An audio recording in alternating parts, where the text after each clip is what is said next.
Tradoon.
A dirter.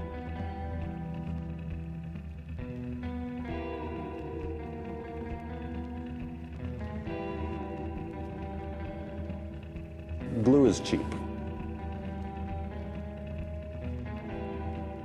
Tradoon.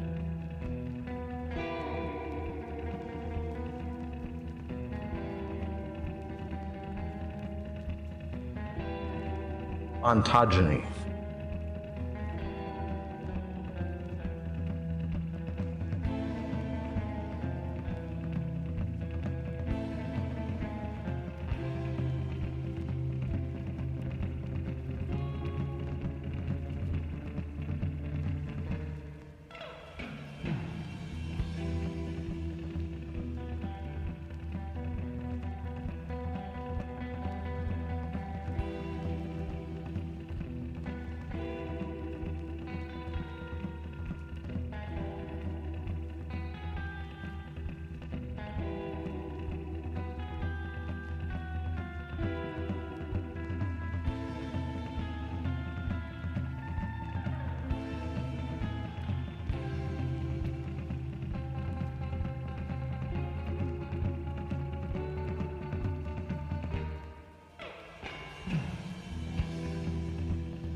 1, 2, 1, 2, 3, 4.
research is required. It's why paleontology is such an exciting science. It's like we're always learning new things all the time.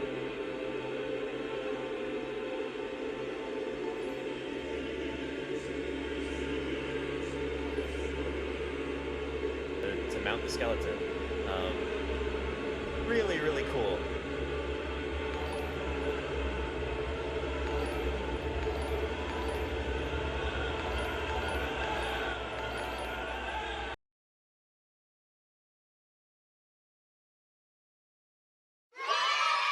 Well, hello, everybody, and welcome back to Paleontologizing. It's really good to see all of you here today. I'm glad you could join us, and, a very happy World Tapir Day to one and all. We're going to be talking all about everyone's favorite, trunked perissodactyl today. So I hope you're as excited about that as I am. These are really cool critters, and I think you'll come away from today's stream with a much grander appreciation of them. Trappy Jenkins gifted a tier 1 sub to Moohoodles. Thank you for gifting Moohoodles. I appreciate that, Trappy. Thank you. That is some good aim. Is Moohoodles here right now? I saw Rocket Sage earlier. Sage, I hope you're doing well. It's good to see you. Anyway, if anybody's, hang on. I'm missing something. Let me go get my necklace, and I'll introduce myself. Feel free to admire the tapir-laden background until I get back. Hang on just a second.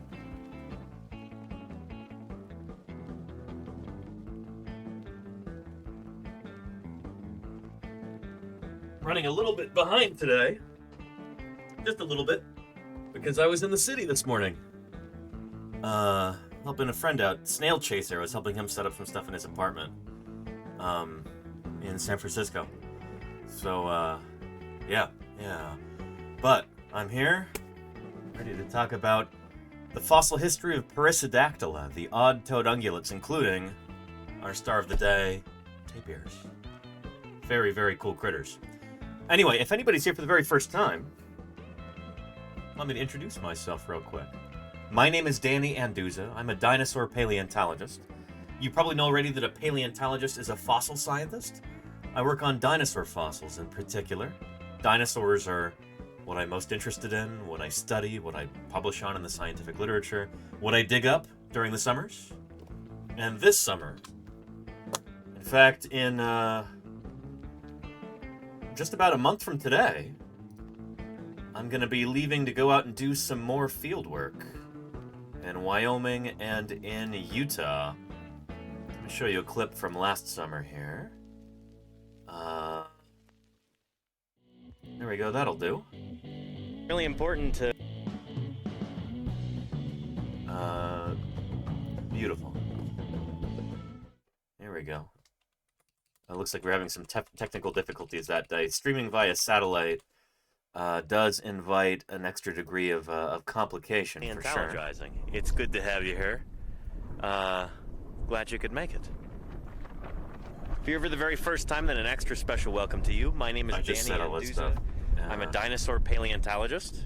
You probably know already that a paleontologist is a scientist who studies fossils. So a dinosaur paleontologist, I work on dinosaur fossils. And that's what I'm doing out here in the eastern Utah desert right now, where it's very hot and very windy.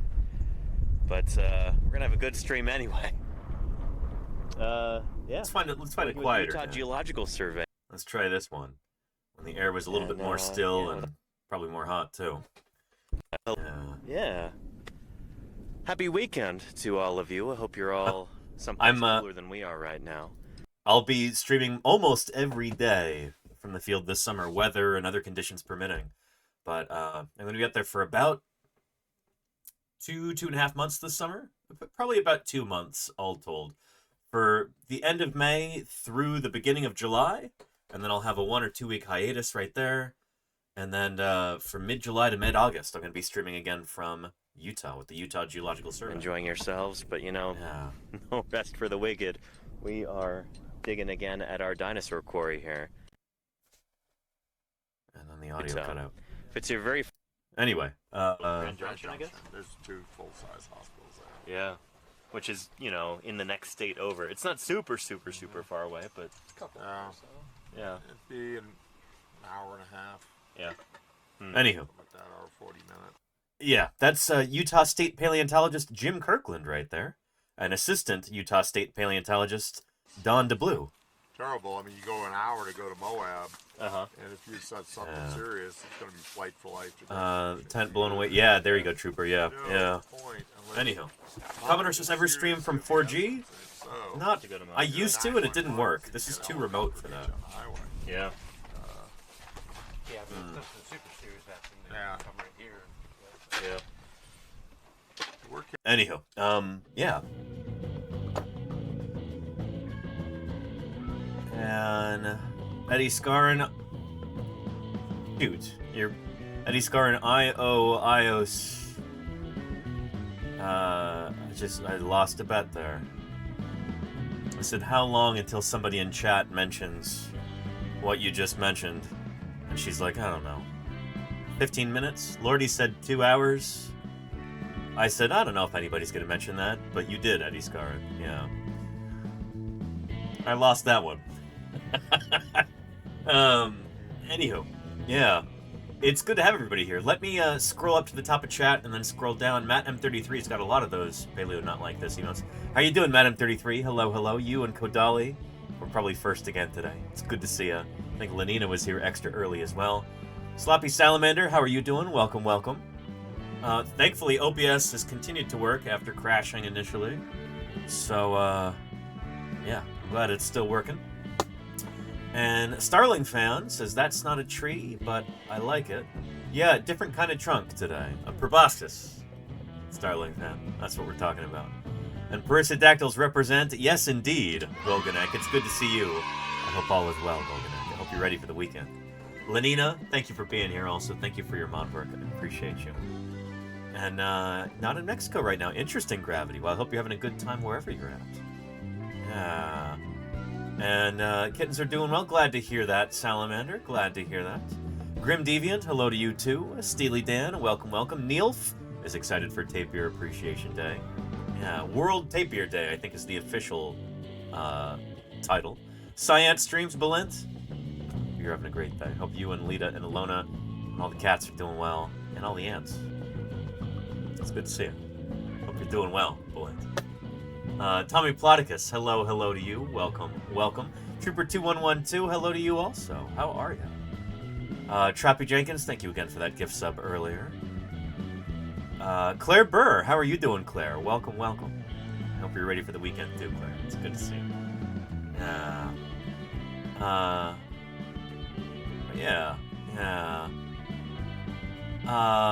Scrolling, trying to catch everybody. Oscar Juniors. World Pretzel Day? We're going to do something a little bit more biological. Samuel from Jurassic Park. Let's protect our fossils, because if they're removed, America loses them forever. It's true, Lunar Reverie. Thank you for the follow. Appreciate you. It's good to see you. G-Geek, hello to you too. Welcome, welcome. Fiery Faye, hello to you also. I am Morvash. Hope things are going well in your world. It's good to have you here in the chat. And Wombat Hole, hello, hello to you also. Howdy, howdy. Texas Cryptid, what's shaking? Reagan Nation says no necklace, no stream. Yeah, I don't know. I try to wear it. We've got a command for it. Yeah. And Starling Fan says, what's that natural-looking unfossilized skull on the shelf? Its cranial dome is huge. That's not a dome. That's a sagittal crest right there. For the jaw muscles, attachment of the jaw muscles. Yeah. Anybody have a guess what sort of critter this might be right here? Any ideas given today's topic?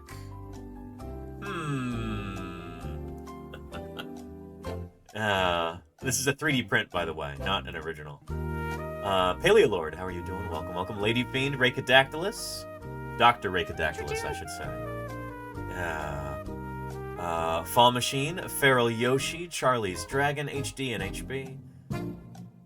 SB says, it's not a cat. SB, you are correct about that.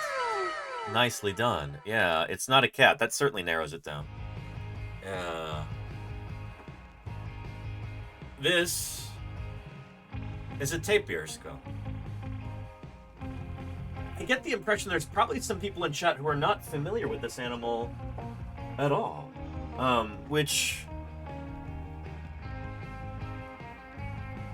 makes me a little bit sad, but also it's an opportunity for some teaching. So yeah. It is indeed from Earth, HD. It is indeed from Earth. Let me show you. Alright, what would be a good introduction to this critter? How about... That's right here. Although they look like pigs, tapirs are related to horses and rhinoceroses. Yep. It's true. They're perissodactyls. Yeah. Look at this critter. That's a South American tapir, I believe. Tapirs are excellent swimmers and divers. Yep. Yeah. They'll surprise you, tapirs. Lunar Reverie, how are you doing? They can stay underwater for several minutes. And have a short prehensile trunk, which is I like really how an they're extended nose and upper lip that they use. I like how when they're diving, they kind of tuck the trunk under like that in order to keep water from going into their lungs. It's super cool. Yeah. It's one of the tricks that helps them escape their main predator, the jaguar. Yeah. That's their main predator in South America and Central America. Wash off ticks and cool down. Yeah.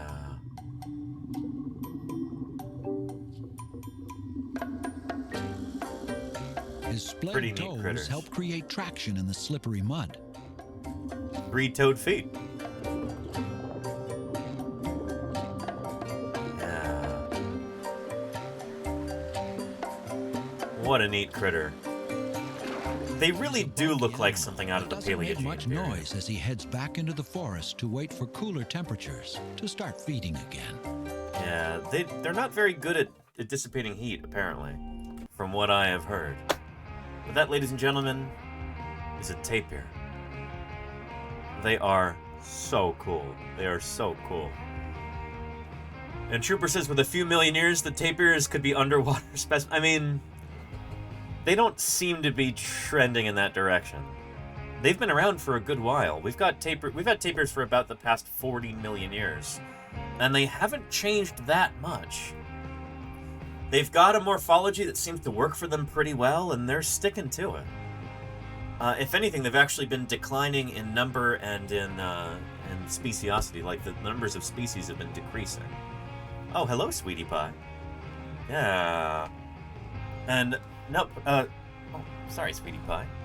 Tapirs are perissodactyls. They are related to horses and to rhinoceros.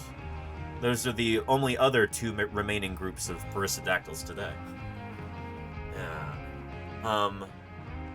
Hello, sweetie pie. How are you doing? Hi. Did you come to learn about tapirs today? Or did you just come to collect your treats? She's like, the rent is due, Danny. Okay, sweetie pie. Okay. Yeah. How are you doing? How are you doing, sweetie? Let me brush you a little bit before I give you some treats. Because you know you need it. You always need it. There we go. Yeah. Wish I could pay my rent in greenies. Well, I gotta pay actual rent, too. But, yeah. I also wish I could pay my actual rent in feline greenies. Charlie's Dragon says, another mammal stream. I'm a mammal. Here I am. Here you are, sweetie pie. Yeah. You are a mammal. Yes, indeed. Oh, sweetie pie. Yeah. Let's get you some of those treats. Huh? Should we get you some of those treats? What do you think? Yeah. Okay. Yeah.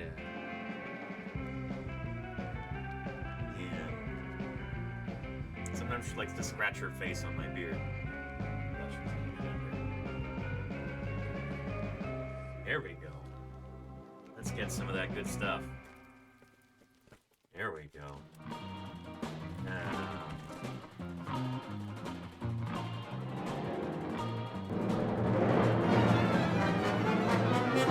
And thank you, Whiskey, for the follow. I appreciate it. Welcome to Paleontologizing. It is good to have you. Excellent.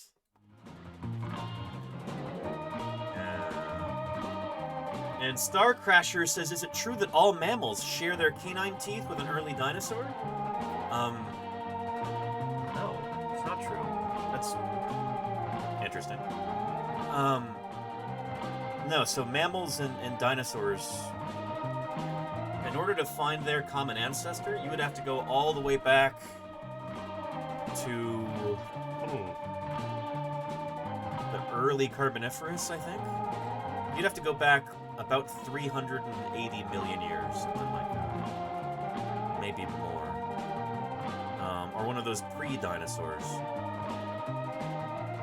No, it would have to be a pre-dinosaur. Yeah. Here, let's talk about that. I love this handy little chart. Pull this up almost every stream. What is a dinosaur and what isn't? So dinosaurs first evolved about 240 million years ago. This is kind of the base of the dinosaur family tree. And then all of the descendants of this ancestral dinosaur are all dinosaurs. In order to be a dinosaur, you have to be descended from the earliest dinosaur. That is by definition what a dinosaur is. That's why birds are dinosaurs, is because they are descended from that ancestor. We can trace their ancestry back through these feathered, two-legged theropod dinosaurs all the way back to the origins of Dinosauria. Mammals, on the other hand, over here, are not even reptiles. They are from a separate group called the synapsids. As soon as critters started coming up onto land and laying their eggs, critters with bones, vertebrate animals, as soon as the first vertebrates came up onto land and started laying eggs on dry land, like right then and there, you've got this split, a fork in the road. You can go right or you can go left. We've got the sauropsids over here and the synapsids over here. The synapsids are mammals and their ancestors. So the mammals are over here. And this split occurred a long, long time ago. Didn't it, Sweetie Pie? Yeah.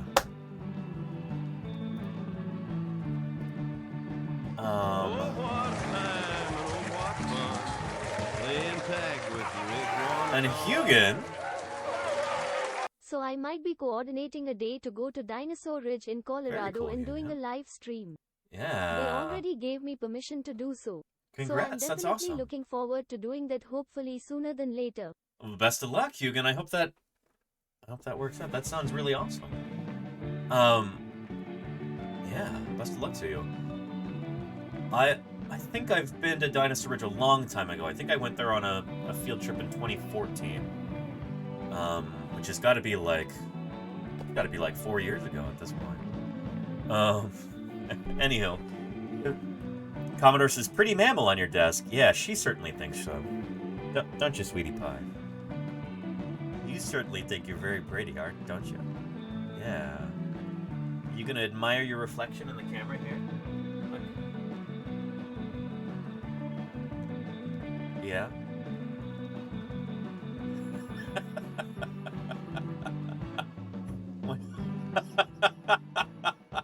Oh, Sweetie Pie. How are you doing? That's not a tapir, Nando the noob. No. This is Sweetie Pie. She is Felis catus.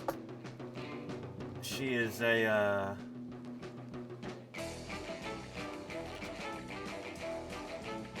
Well, let's find her on the old Tree of Life here. It's still not working. That is so frustrating. Domestic cat. I don't know what's going on. Is there a setting that changed or something? Or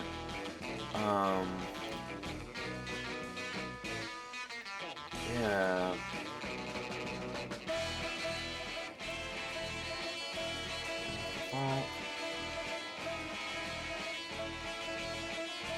Oh, very cool. We can change that, but I've never actually done that before. But it's just straight up not working again. You know? That is...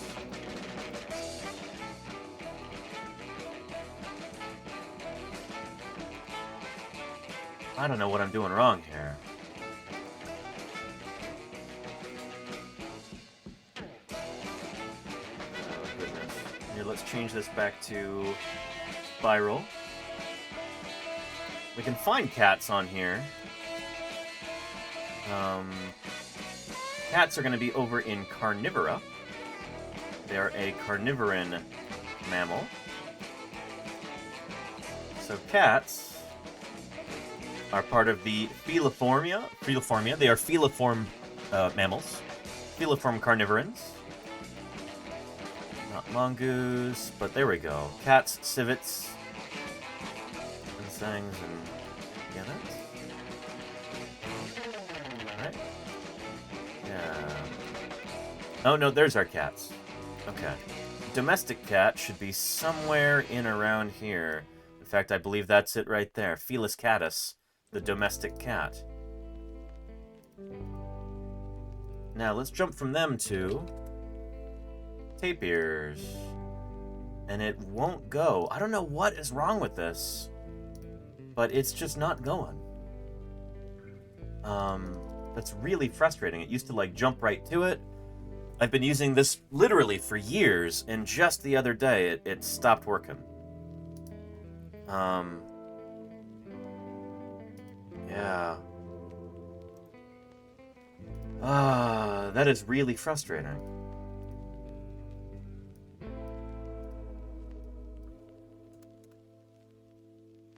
I wonder if...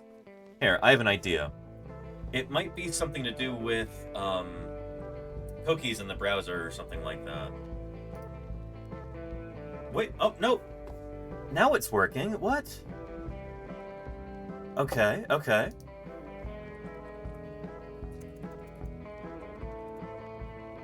Tapirs.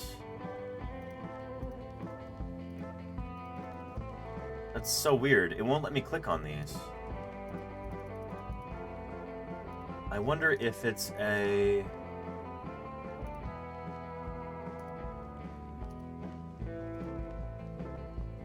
Okay, it's jumping to birds. Mammals, it'll jump to that, but if I search something...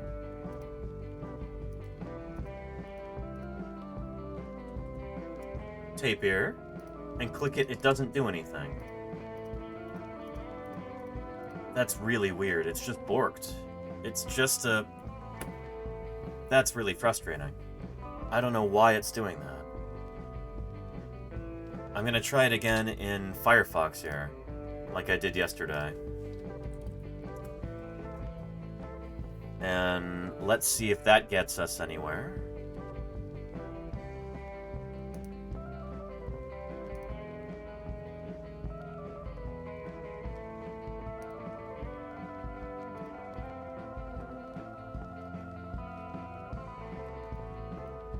Nope. It's just borked. It's just not working. How to use. Okay, settings menu. Searching within the tree. You can use the search box to type what you're looking for. I've been doing that for years. Select what you want and the tree will automatically take you there.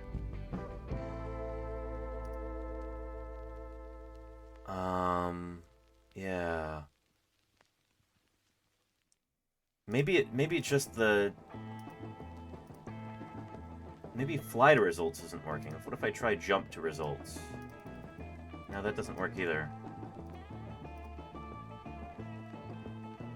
I have to open it in a new tab?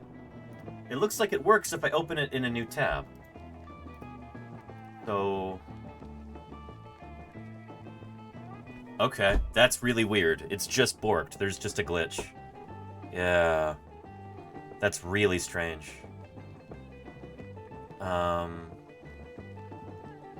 Control F5 to bring the page up without using the cache. Let's try that.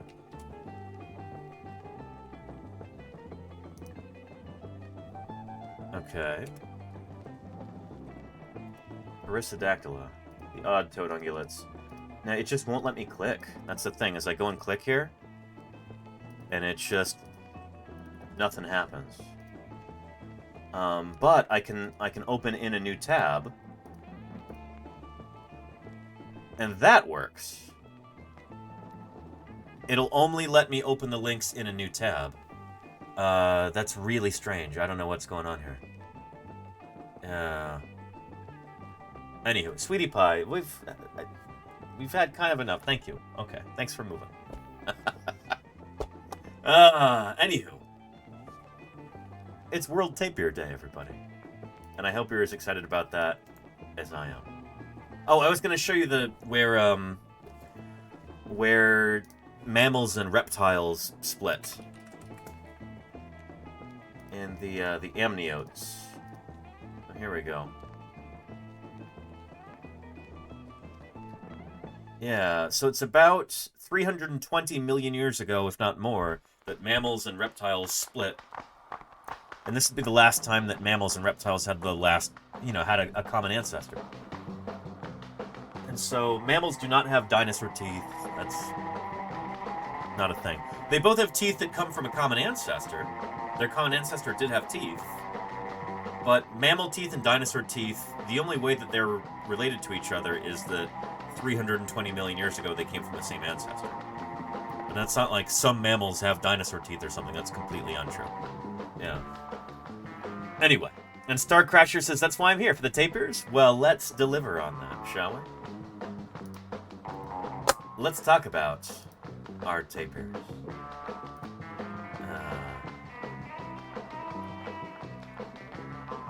Take a look at this here. Hi everybody, thanks for joining us today. My name is Michelle, and with me is also Michelle, and we are here at Cheyenne Mountain Zoo hanging out with our mountain tapirs. And they are also named Michelle and Michelle. Holy cow. There's 4 Michelles. No, not really. So Carlotta and Kofan are here with us this morning. Very nice. We are pretty excited because today we are celebrating World Tapir Day. Very nice. We are pretty excited to party all day long with our guests. If you guys happen to be coming down by the zoo today, please make sure you come by our mountain tapir exhibit. We'll be love how they go all kinds of fun things with that proboscis like that. And yeah. if you're really lucky, you might actually get to scratch our tapirs. So very they cool. love scratches more than food sometimes, and so they're gonna have a great day getting to meet all of you guys and getting some really good scritches in. Nice. Now, our mountain tapir in the wild would live way up high in the Andes Mountains in Ecuador, Colombia, Peru. And so these guys are pretty well suited for that habitat. One thing you'll see on Carlotta here is that really cool nose. And so that nose is called a proboscis. And it's sort of like a big muscular spoon. And as you can see, it helps her scoop those lettuce leaves into her mouth. So they use it kind of like an elephant does, but they are not related to elephants. Off of trees, and she would be doing the same thing to get all those yummy leaves. Now, out in the wild, she would be living on really steep, muddy slopes, and so she has these really cool feet that help her out. Now, Carlotta is a hoof stock animal. She has hooves, but they're split into toes. And what's extra cool is that her toes are even and odd numbered. So she actually has 4 toes on her front feet and only 3 on the back, which is pretty unusual for a hoof stock animal. But that just makes these guys extra unique. Not that they need I didn't know they had 4 in the front. I thought it was 3. Yeah. Now, another thing you guys might notice is how furry Carlotta and Kofan are. So these guys are also called woolly tapir, and they are the only tapir species that live at high elevation, just like we do here in Colorado. They live way up high in the mountains in South America, so they need this extra thick hair to stay nice and warm. Now, Kofan's enjoying all these little scritches right here, and you might notice as we're scratching him that he has a few patches in his fur. He's actually recovering right now from kidney removal surgery. So Oh, wow. he had a kidney removed and has been recovering really well from that, and is just doing great today on World Tapir Day. So he's ready to party. Huh.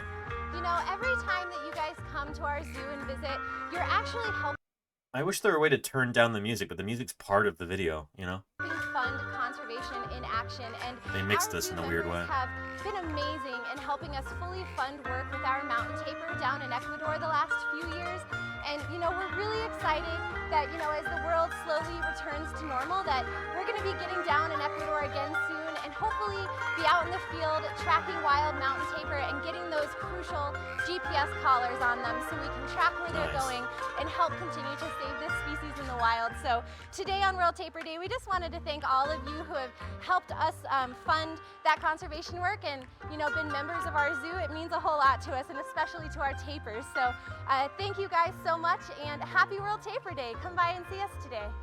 Very, very cool. World Tapir Day. Yeah. Good stuff. Here's a link to that video. Right there. Yeah. Pretty cool stuff. Pretty cool stuff. Tapirs are really interesting animals. And here's another video from the same channel there.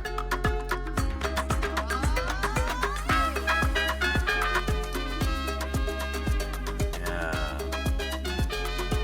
Look at that tongue sticking out. They're so woolly. These guys are so fuzzy. I'm not used to seeing that in tapirs. Most tapirs don't have that kind of thick fur like that.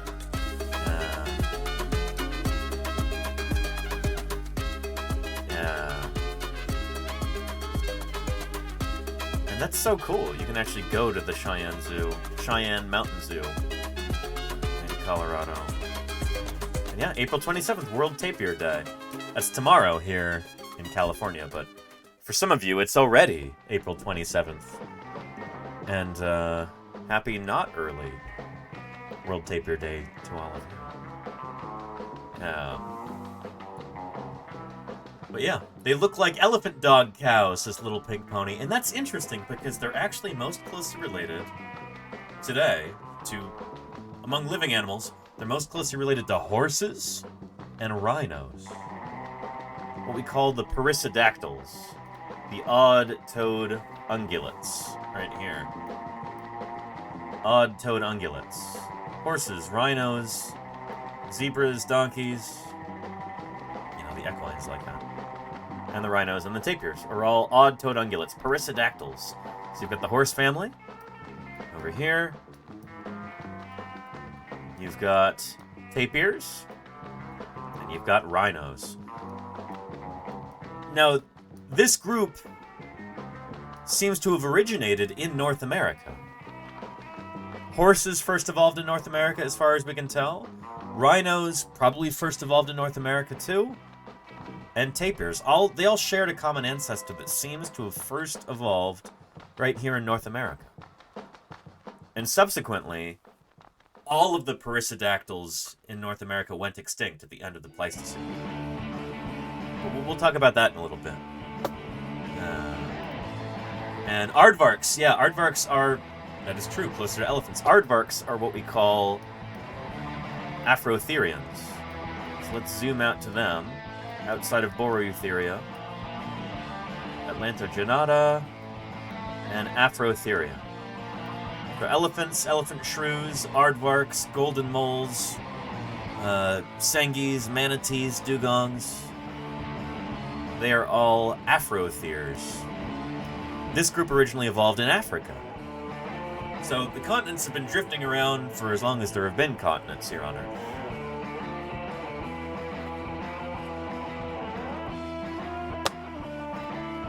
And let's say about 50 million years ago, Africa was separated from the rest of the continents. And so you had this really unique fauna that developed there. And then later, as Africa kind of links together with Asia and with Europe, then critters like elephants could spread out throughout the globe. elephants have lived on 5 different continents.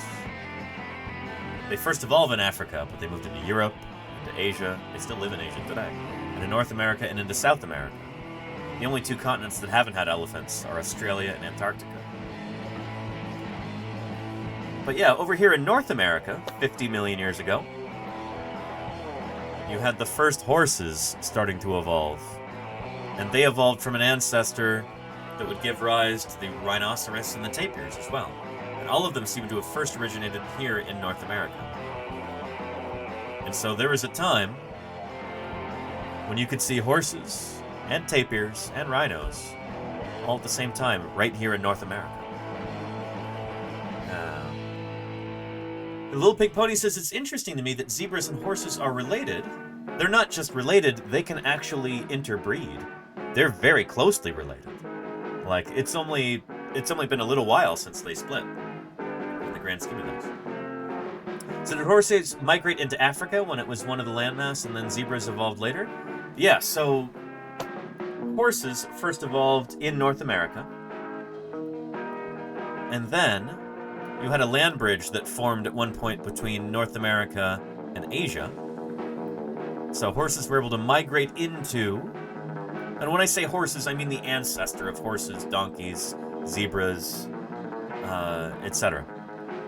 That ancestor of the horses migrated from North America into Asia, and then into Europe, and then into Africa as well. And then later during the Great American Biotic Interchange, they moved down into South America too. So yeah. And wasn't Eastern North America connected to Western Africa? A long, long time ago. So Star Crashers, this globe right here represents 50 million years ago. We can go back further in time, and you'll see the continents start to get closer and closer together. 66 million years ago, 90 million years ago, 105 million years ago, 120 million years ago, 150, 170, and then finally, 200 million years ago. Africa, South America, and North America all stuck together like that 200 million years ago. The supercontinent we call Pangea, you've got all the continents smushed together to a certain extent. Go back to 240 million years ago, and it's even more dramatic. It's smushed together like that. Yeah. Well, yeah, pretty cool, right? Yeah. But yeah. And North Carolina dueling dinosaurs open smart. Very cool, Paleontologist VA. Very, very cool. Yeah. And Commodore says, can they interbreed? Would the offspring be able to interbreed? I don't know if the offspring of horses and zebra are fertile.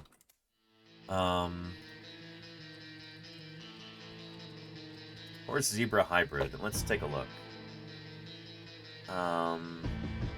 Yeah.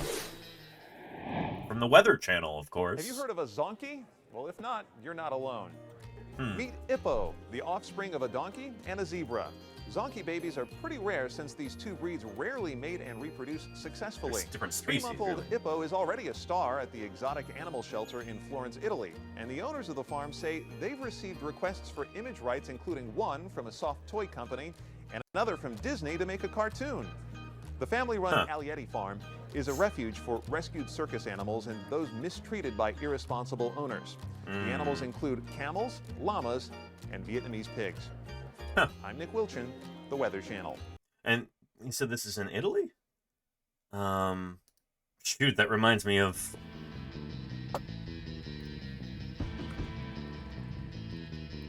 Yeah.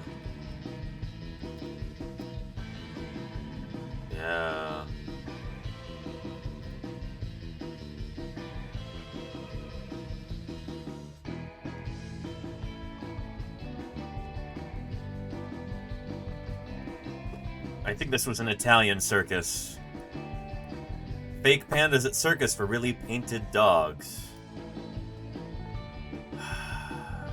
Yeah.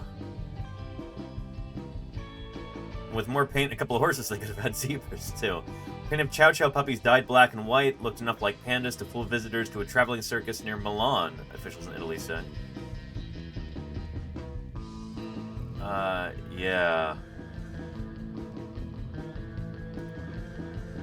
Anyhow.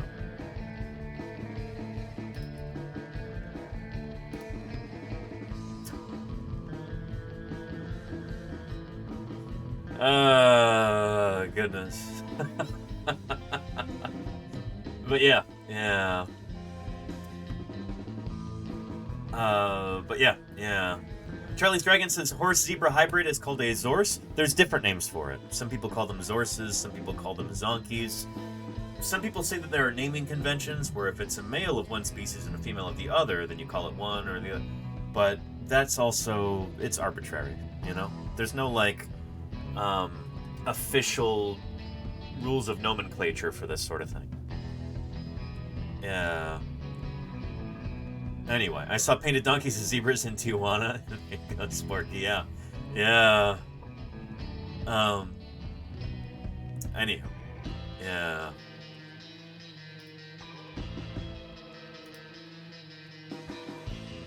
But let's take a look at this video here. Animal Logic has got a lovely little video here about tapirs. But on the land, the greatest of all the reptiles, the dinosaur, was king. CMC Air Boss, thank you for the 40 months of support. That's pretty kingly behavior right there, Air Boss. I appreciate those 40 months of support. Holy moly, that's a long time. Thank you for keeping me here on the air for that long. Excellent. I really appreciate it. Yeah.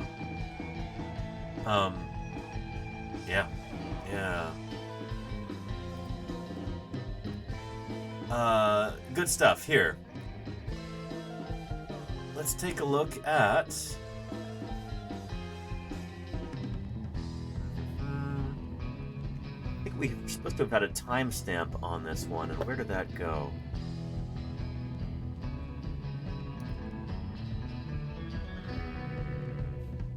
Let's try this.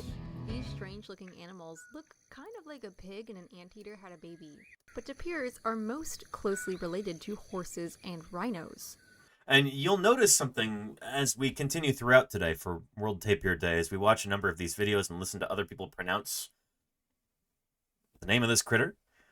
You'll hear a bunch of different pronunciations. And I want to take a minute here and make a point. And that's this. Doesn't really matter how you pronounce it. I mean, as long as people know what you're talking about, spared no expense. That's what's important. Mary L63 gifted a tier Thank you, 1 Mary sub L, to for gifting 4000. Sporky. I appreciate This is their that. first Thank gift you. sub in the channel.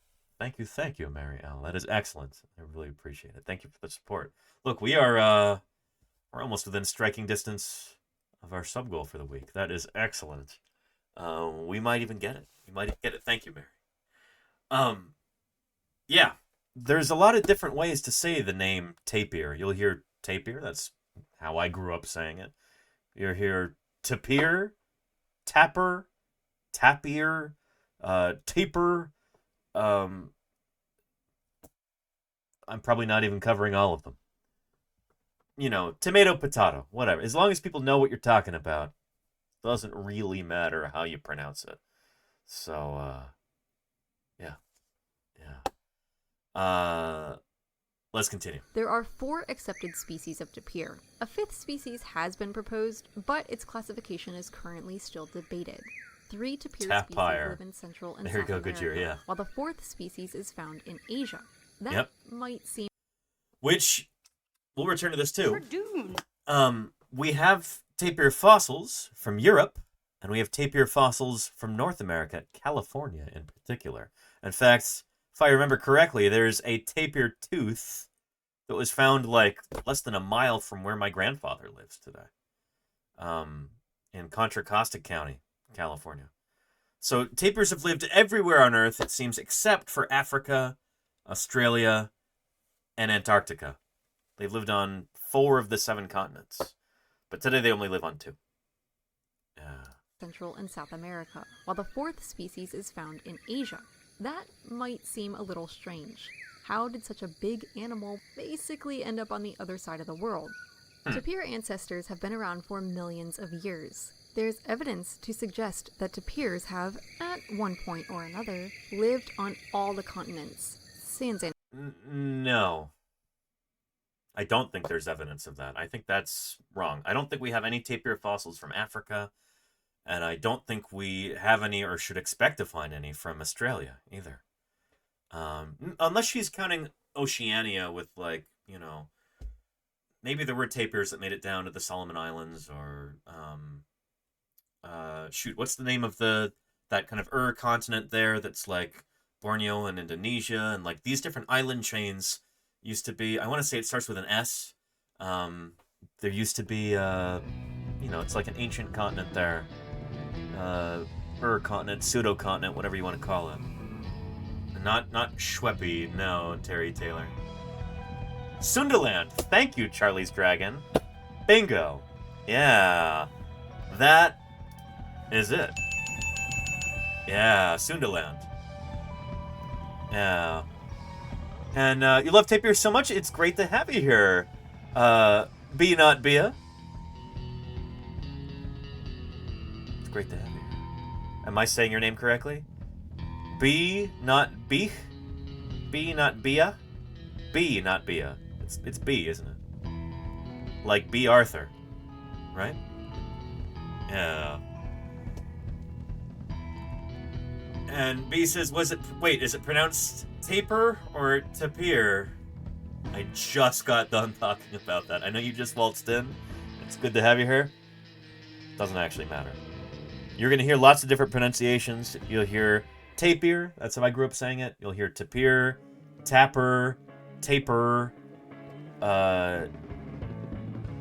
You hear a bunch of different pronunciations. Oh, yeah. Yes, like B. Arthur. There you go. B, not B. You probably, as a B yourself, you're probably aware that B. Arthur had a part in the Star Wars Holiday Special, right? That's how I first learned who B. Arthur was. But yeah. No, you're good. You're good, B. You're good. But yeah. Anywho. Tapirs. Tappers. Tapirs. However you want to say it. Well, let's continue. Antarctica. And those living today are the remaining lineages. One just happens to be in Asia, while the rest are in the Malayan part of tapir the world. in In those millions of years, tapirs haven't changed much in how they look and are often described as the most prehistoric-looking mammals alive today. Tapirs have managed to survive. Most prehistoric looking. I mean, as a paleontologist, that's always like, it irks me a little bit. People say, oh, that animal looks positively prehistoric. Like, well, what do you mean? There's a lot of different organisms that lived a long, long time ago. You know?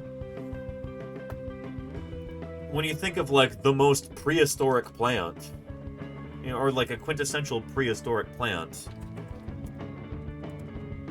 do you think of something like a ginkgo? Because these guys have been around from long before the dinosaurs.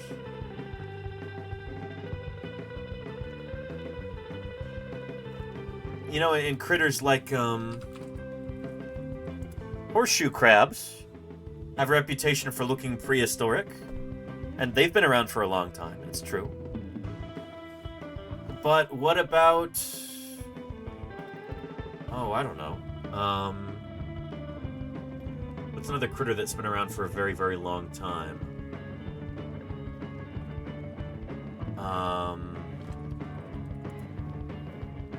Would you think a dragonfly looks prehistoric? Because they've been around for a very long time, too. Yeah. You would, Claireburr. Okay, shoot. I'm trying to come up with a counterexample. Sea turtle. The current lineage of sea turtles, I don't know if they've been around for a super, super long time. I don't know if they're actually contiguous with the sea turtles that lived during the age of the dinosaurs. They probably are. I don't know. At least not Dermachelys, the leatherback sea turtle. They're fairly new. At least they're like post-Cretaceous in origin. Coelacanths, they've been around for a long time too, Smay. Yeah, yeah. But yeah, yeah. And Tapir 2342, how are you doing? I was hoping you would show up today. Happy World Tapir Day to you. I hope you're ready for World Tapir Day. April 27th. Which here in the San Francisco Bay Area, where I live, World Tapir Day is technically tomorrow, April 27th, Saturday.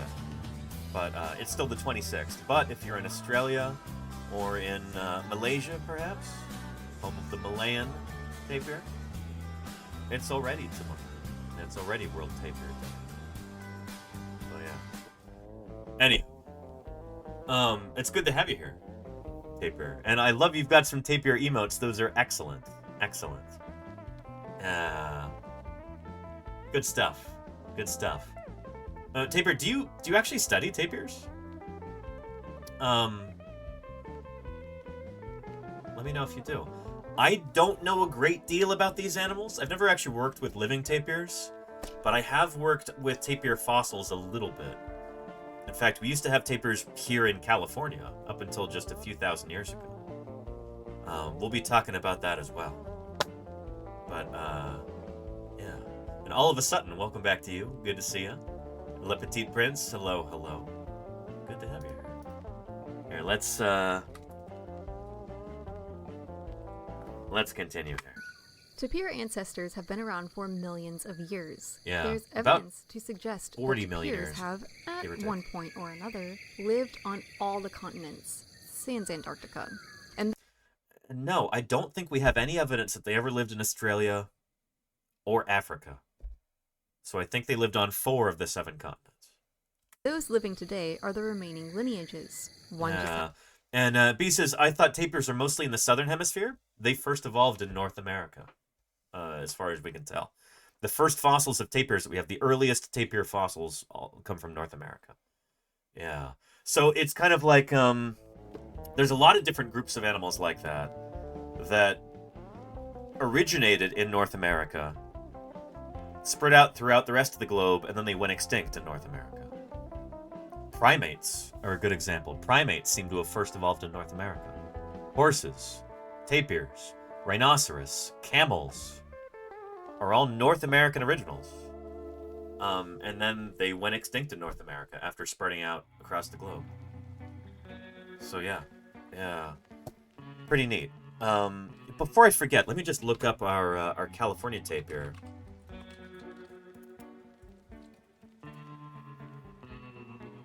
There we go. Specimen search at the University of California Museum of Paleontology in Berkeley. This is kind of my home museum growing up.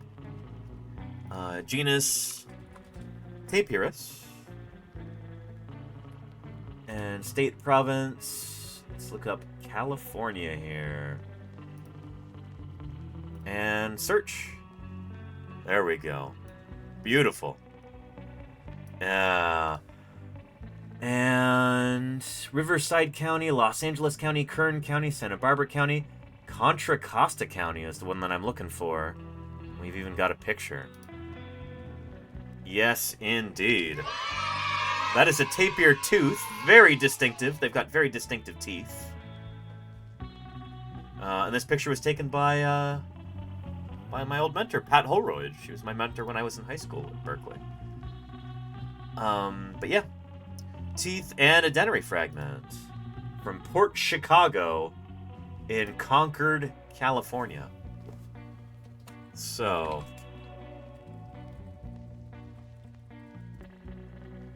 yeah.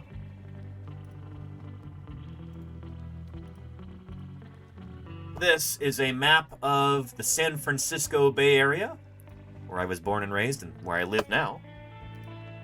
I've moved around a bit, but found myself back here. So there's San Francisco there. Silicon Valley is down here in the South Bay. And I guess along the peninsula as well. But the East Bay is where I grew up. I grew up basically right over here. Concord, California is is where my grandfather lives now, my dad's dad. And just like probably less than a mile from his house, this tapir tooth was found, which is pretty darn cool. It's from the Pleistocene. This is Tapirus merriami, and it was collected April 18th, 1947. Right there. By T.D. Bailey. I'm not sure who that is. But yeah, we have got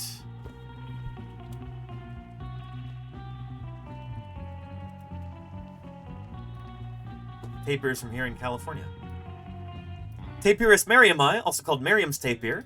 That's after John C. Merriam,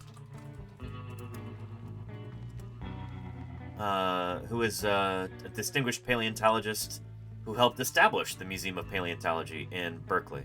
He died in 1945. He did a lot of crucial work at the La Brea tar pits and really kind of helped establish California as a cool place to study fossils. Yeah. But yeah. Fossils of ancient tapirs in North America can be dated to 50-million-year-old Eocene rocks in Ellesmere Island, Canada, which was then a temperate climate. By 13 million years before the present, tapirs were very much like extant tapirs that existed in southern California. During the Pleistocene, 4 species of tapir were known to inhabit North America, along with T. merriami. Tapirus californicus also lived in California. Tapirus veroensis was found in Florida, Georgia, Kansas, Missouri, and Tennessee. And Tapirus copi was found from Pennsylvania to Florida. First discovered and described in 1921 by American paleontologist Childs T. Frick, T. merriami lived at the same time and perhaps many of the same locations as T. californicus. It is believed to have preferred more inland habitats in Southern California and Arizona. It's believed to have been a relatively solitary species, like most of the living tapirs. Very cool. Of the 4 known Pleistocene-age tapirs found in the North American continent, T. merriami was the largest. Very cool. And there's some drawings of its teeth there. Distinctive teeth those tapirs have got. But yeah. Cool stuff. Yeah, Bay Area tapirs. Yes, indeed. B not Bia.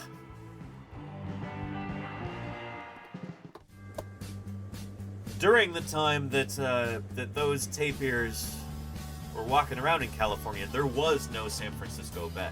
Sea levels were lower back then. If you know where the Farallon Islands are, off of San Francisco,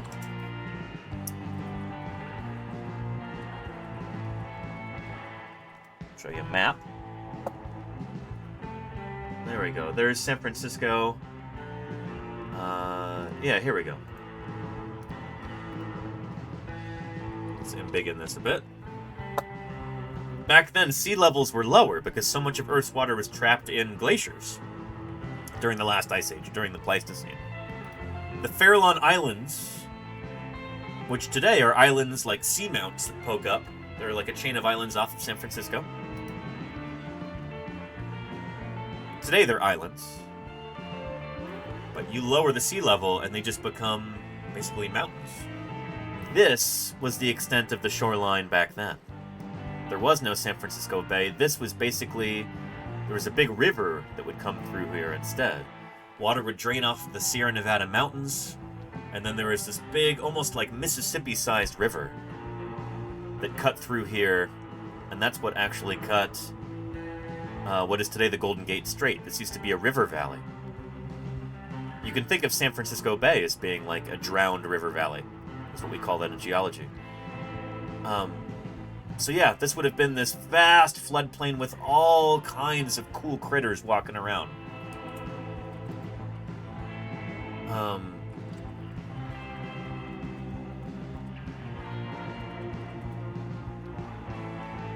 Yeah.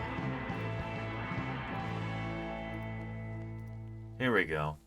We would have had saber-toothed cats and short-faced bears, camels and horses, ground sloths and bison, mammoths and mastodon walking around here. It would have been incredible to see. It would have been absolutely amazing. there's a lovely interpretive sign. There we go. Right here, let's embiggen this too. But yeah, Farallon Ridge right there. Those are the Farallon Islands. This, yeah, future location of the Golden Gate Bridge right there. This was this huge open plain that would have put today's African Serengeti to shame. Mastodons and antilocaprids, you know, like the pronghorn. Short-faced bears and camels. Ancestral coyotes and dire wolves and ground sloths. Just as far as the eye could see. Pretty cool. Yeah. Pretty cool. And yeah, Sporky, camels. Yes, indeed. Camels originally evolved in North America. Oh, yeah. Yeah. Cool stuff. And tapirs were walking around here, too. They would have been here in Pleistocene, California, in the Bay Area. We know because, of course, we found their teeth. Like I was saying, here's one from Concord, California. Pretty cool to think about. Cephalium says, what about horses? What do you mean? Yeah, there were horses back then, too.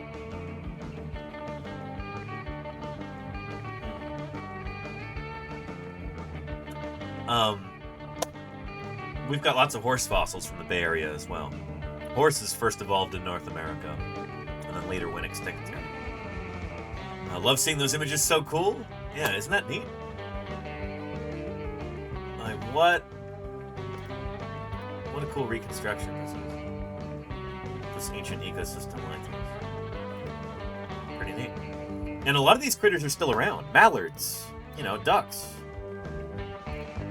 Still around. California poppies, oak trees, all these species of grasses, black sage right there, California ground squirrels, turkey vultures, and coyotes, and rabbits, and voles. All these animals lived back then, too. What we have today in California is kind of it's like the last dregs of this once more wild and woolly fauna.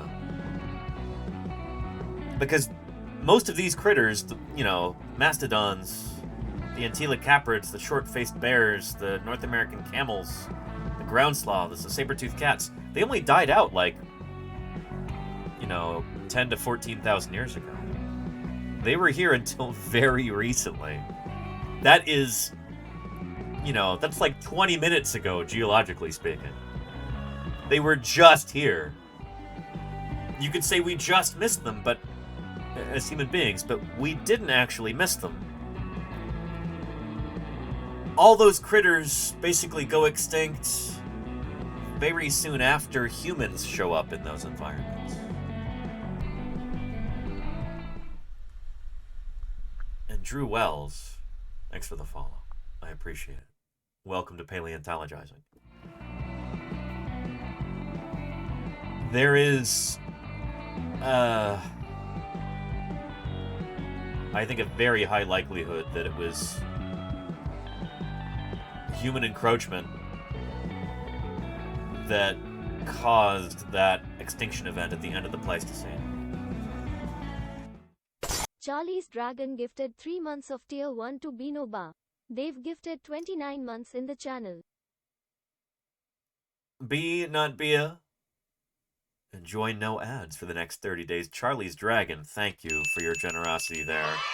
I really appreciate it. Thank you, thank you. Yeah, excellent. Yeah. But yeah, Enlightened Tide says it's almost our world, but not quite. We can almost reach out and touch it. I mean, you can reach out and touch it if you know where to look. These fossils are still here in the Bay Area. And I can't say much yet, but there might be, with any luck, there might be a way for people to see this again. To engage with these fossils sometime in the next decade or so. Stay tuned, exactly, Linnea. Stay tuned. Yeah. So yeah. Yeah. Good, Claire. Good. Yeah. Anywho. Yeah. Pretty neat. Pretty neat. But yeah, tapirs. We're part of that. Today, they can only be found in South America, Central America, and Asia, in the Malayan archipelago. But, you know, they used to be in Europe, North America, Asia, and South America, too. They used to be on 4 of the 7 continents, till pretty recently. It happens to be in Asia, while the rest are in another part of the world. In those millions of years, tapirs haven't changed much in how they look and are often described as the most prehistoric-looking mammals alive today. Whatever. Tapirs have managed to survive for a long time, but currently they're all considered threatened by extinction. Not only are they hunted for meat, they face pressures in the form of habitat loss. They are also taken by natural predators, such as cougars, jaguars, leopards, tigers, crocodiles, and more. But they do a pretty good job of avoiding being eaten by these animals. A tapir's neck is thick and can protect against a bite. If they are bitten on the neck, a tapir may even slam a predator against a tree to try and dislodge it. Tapirs might look like lumbering giants, but they're quick on their toes, and their bodies are designed for moving through the forest. Tapirs come in a teardrop shape, with a big old booty and a tapered front end. These animals also come with camouflage, especially the babies. A baby tapir... Yeah, they do kind of look like they're straight out of the Eocene, the babies. You gotta admit, when you... I don't know, they remind me very much of the depiction of mammals in the early Eocene.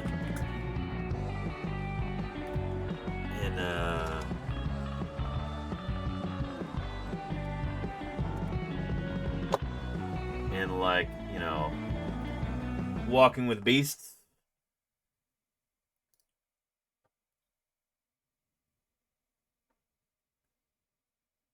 This is like a horse ancestor. Also related to tapirs, too.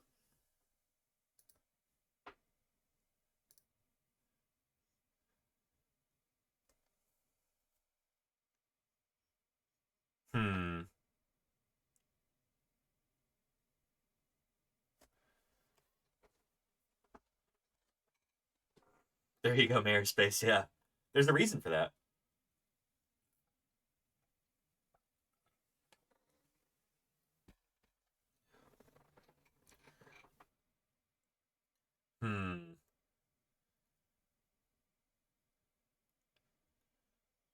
Leptictidium. So these are all creatures.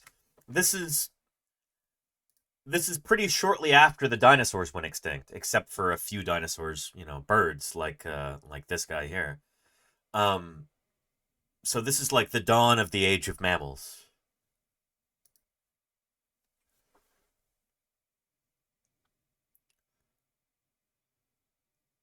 A little Leptictidium. And there you go, Candle White, yeah.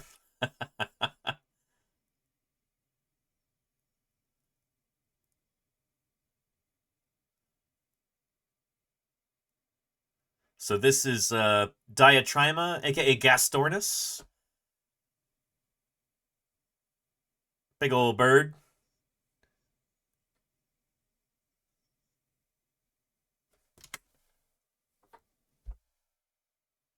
Varmint. Thank you for the 41 months of support, Varmint. Really appreciate that. Thank you.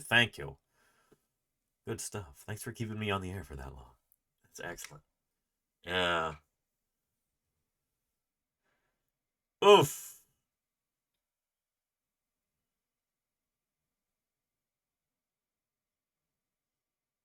Yowza. Oof.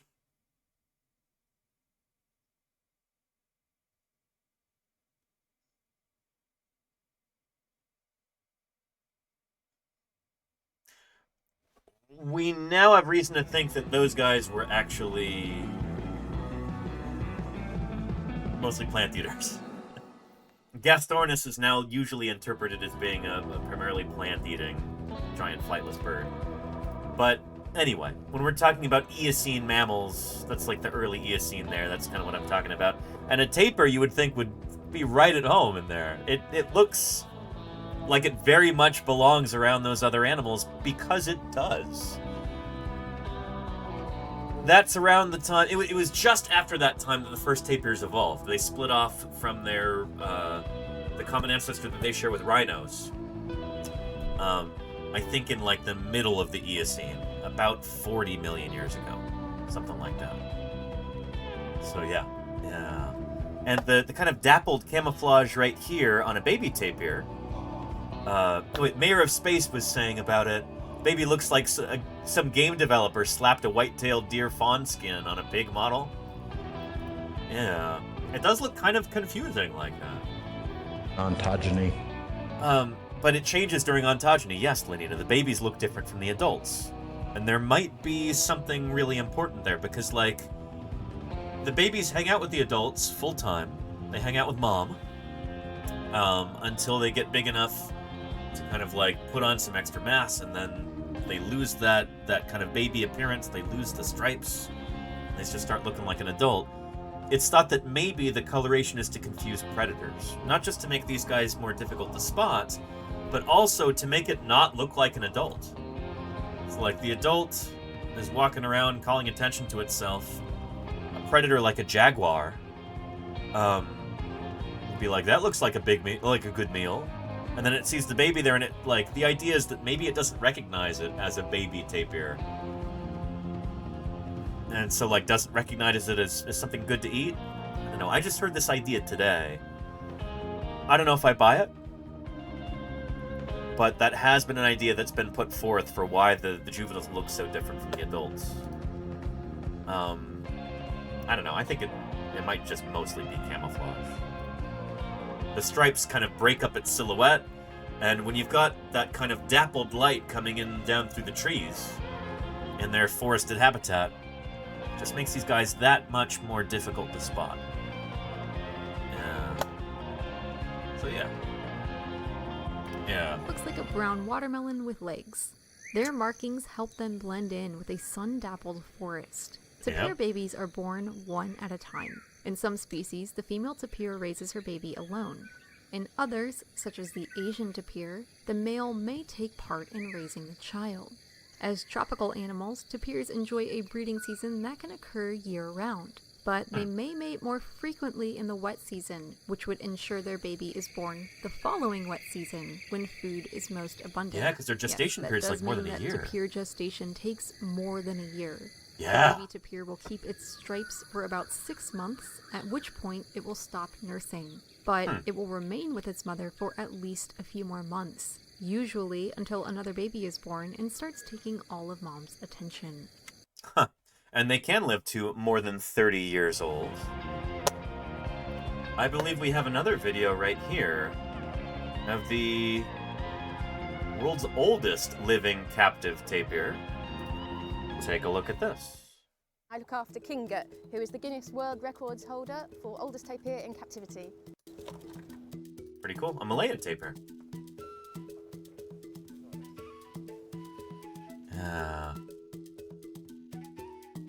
And Little Pink Pony says that makes sense.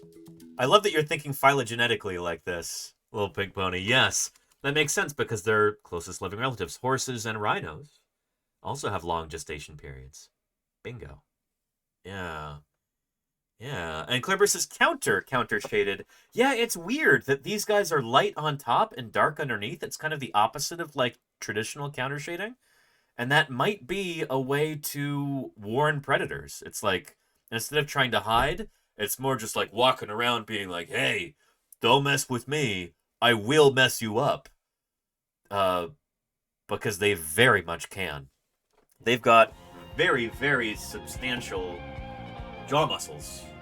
So this big sagittal crest on a tapir skull right here, you've got these like huge, it's indicated that there's huge jaw muscles that are going up from here, up over that concavity, and inserting right there. These guys have, they've got an extremely strong bite. And their teeth are pretty sharp in the front, too. Even though they're plant eaters, they could do some real damage. And they have actually killed people before. There are documented instances of like, hunters trying to, know, trying to kill tapirs, and the tapirs just are not having it. There was a guy in South America. Here, let me find it. Yeah. Here it is in a peer-reviewed journal. If the situation called for still more protection, he simply grew spears which projected from his body armor. Well, tapirs don't have that kind of formidable armor, but I'm glad you do. Zigant, thank you for the follow, and welcome to Paleontologizing, Zigant. Thank you, thank you. A fatal attack caused by a lowland tapir, Tapirus terrestris, in southeastern Brazil. This is published in 2005. A 55-year-old man was attacked by a Brazilian tapir. No. A tapir defended itself against a 55-year-old man. After he had surprised and stabbed the animal in his corn plantation. The victim, I would say the perpetrator, received deep bites in the thighs, neck, and cervical areas, resulting in severe hemorrhage and death. It was the first report of a tapir incident resulting in death and is of interest because of the severity of the contusions and lacerations caused by the provoked animal.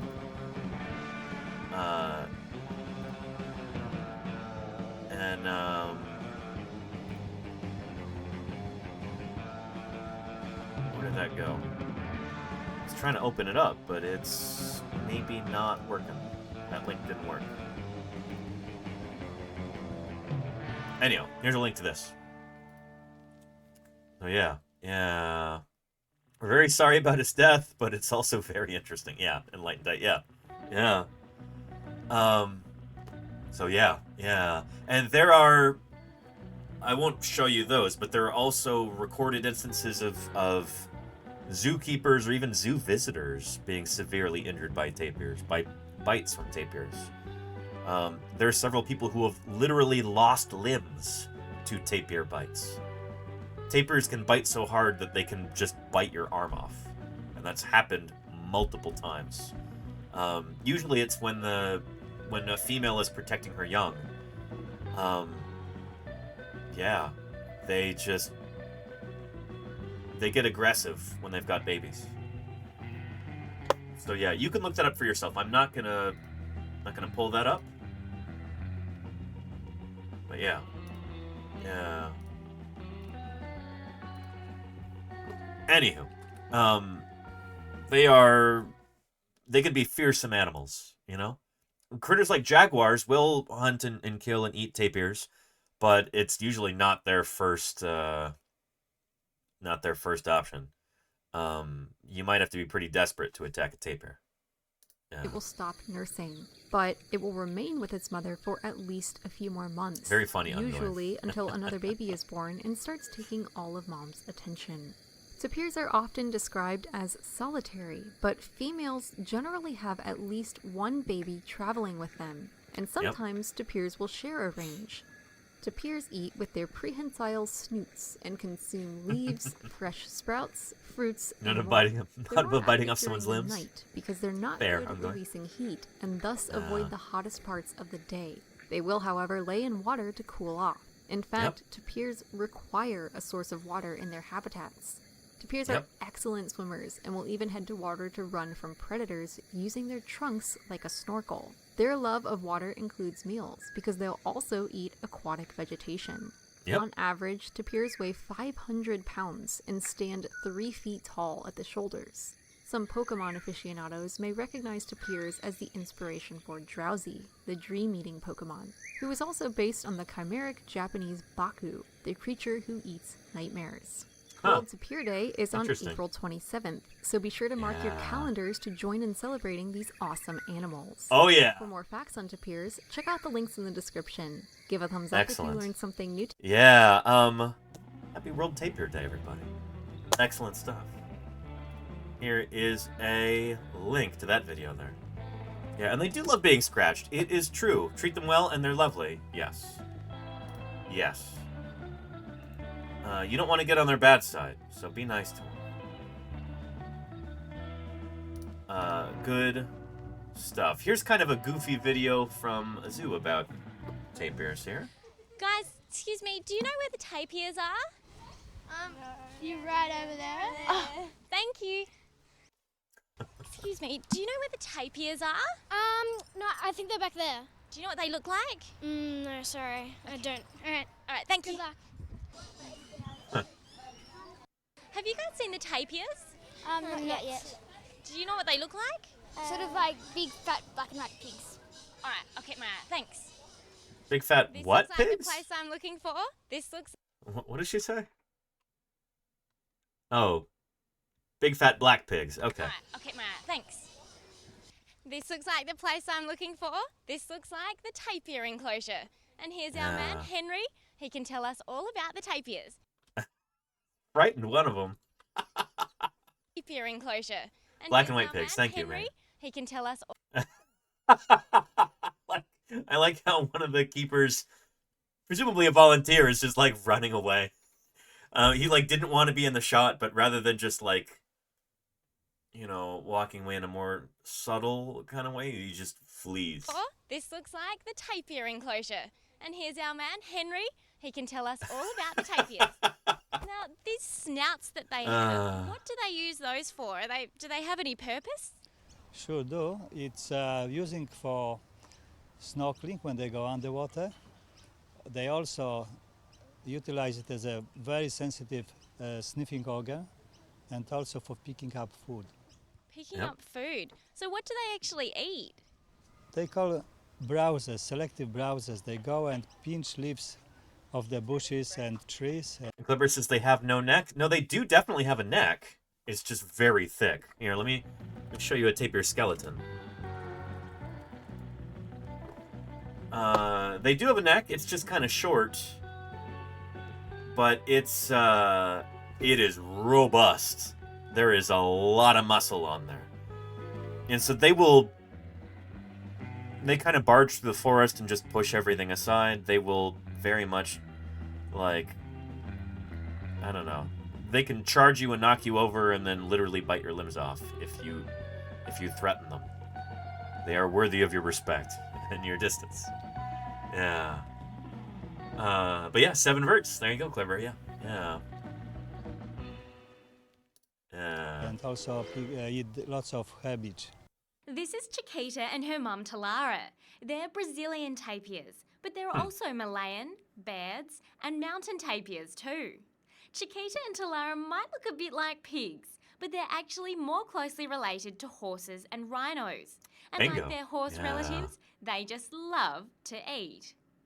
So do you love think we can to see eat. these snouts in action? Can we give them a feed? Can we give them some lunch? Yeah, I guess it'll be fun for you. Very good. Let's have a go.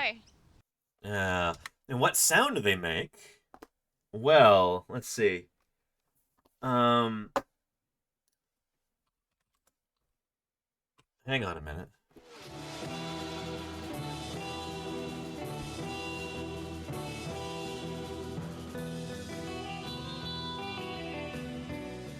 Here we go. Tapir sound.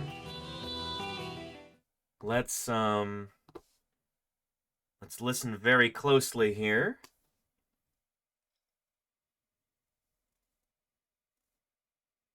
Oh, baby, a triple!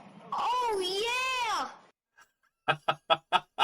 They sound like a kid on Xbox Live.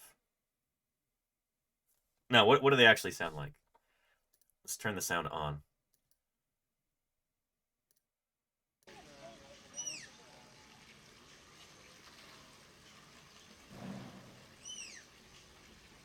Wait, what?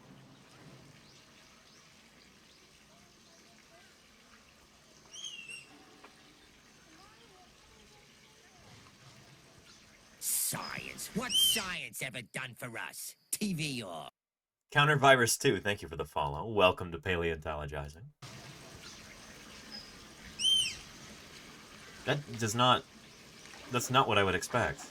Little chirps?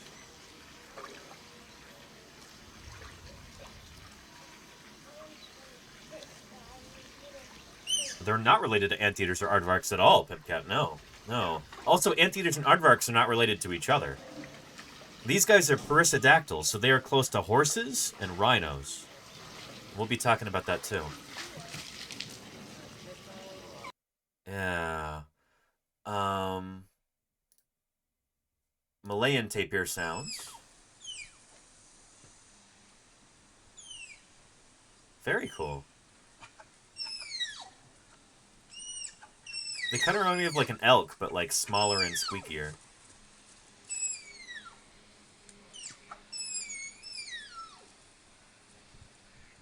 Dirter. Who made the dirter noise? Beats International. Here's another one.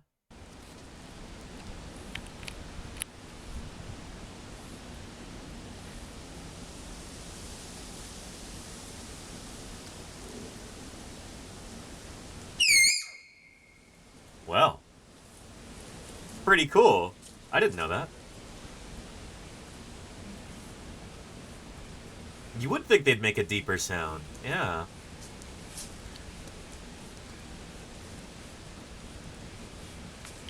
This is a Malayan tapir, the only species of Asian tapir still around. Look at him use that snoot on the ground, use that proboscis. Sniffing around and manipulating the substrate. Yeah. And they don't eat insects as far as I know. At least not intentionally. But maybe if they found a nice juicy,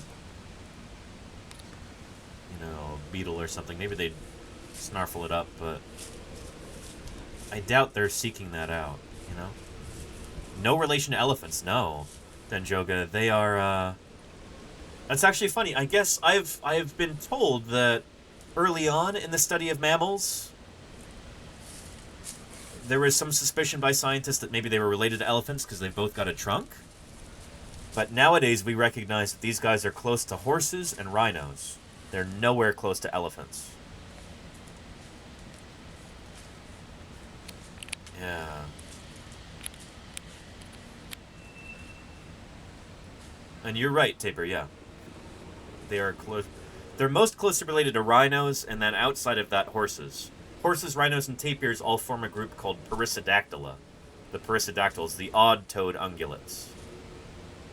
I'll show you that. I'll show you that right now. Let's go to perissodactyla on our Tree of Life. This is where it really fits. And a boy named Sue. Welcome to Paleontologizing. Thank you for the follow. I know that song. Johnny Cash song. Boy named Sue, are you aware that Johnny Cash did a song about dinosaurs? Not kidding. He did. Here, let's go to tapirs on our Tree of Life. And this is being glitchy, so I have to open it in a new tab. There we go. Tapirs. So tapirs are part of Perissodactyla, along with rhinos and horses. They form a group called the odd-toed ungulates. So that's horses and their horsey friends like zebras and donkeys, etc. Tapirs and rhinos. And the odd-toed ungulates. And they split off from each other, I guess, about 48 million years ago. Pretty cool. Yeah. The Odd-Toed Ungulates is my new band name. B, I like it. Yeah. And Ungoy says, does their skeleton visually reflect them having a trunk? You tell me. That's a tapir skull right there. Do you see any indication of a trunk on there? I kind of do. Yeah. But, yeah, they do have a giant sinus in the front. A lot like an elephant, Elephants also have big ol' honkin' cavity in the front of their, big bony nares there. That's their bony nostril. Yeah.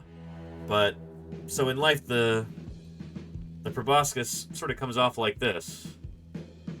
But you can see how this part of the skull is downturns like that? So yeah.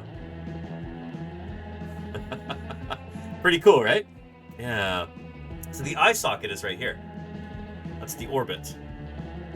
The bony eye socket right in here. And that's the nose. So again, the trunk comes off like this. Yeah. Pretty cool, right? Yeah. And Denjoga says, was just looking at the elephant family tree, looking at Baratherium. Could be a cousin of the tapir. They're not, though. So elephants are Afrotherian mammals. Back before we had like DNA testing, when we were trying to figure out the mammal family tree, we had to just look at their anatomy, their skeletons, their fossil record, that sort of thing. But when you actually look at the DNA, you can tell that elephants are actually more closely related to manatees and to elephant shrews and to golden moles and critters like that. Tenrecs. Tapirs, it turns out, are close to horses and especially to rhinos. So yeah. And yeah, Charlie's dragon. Afrotheria is weird. Afrotheria, those mammals they're bizarre. And Evebug, thank you for the follow. Welcome to Paleontologizing. It's good to have you here. Thanks for clicking that follow button. So let's zoom out from the odd-toed ungulates. Let's go to elephants and the other Afrotheres. You gotta go way over here. Outside of Boreoeutheria, to placental mammals, Atlantogenata, and then the Afrotheria. That's elephant, shrews, and more. These critters are all related to each other. They all shared a common ancestor about 85, maybe even 90 million years ago. So yeah, Evebug says, this is so cool. I'm glad you're enjoying this. Yeah. And Starling fan says, I've long thought that the elephant trunk is one of the coolest adaptations ever. Come on, you tapir, grow that nose. Yeah. Some of the earliest elephant ancestors, though, like Meratherium, they did look kind of tapir-like, but also kind of hippo-like. This is not related to a hippo, even though it looks like it. It's not related to a pig, either. Meratherium is like an ancestral elephant. They probably had a hippo-like lifestyle, which is might look like a hippo. They were probably hanging around in the water most of the time. But yeah. What a unit that beast is? Yeah, Snoot TV. Funny that you would say that too, given your name. But yes, indeed.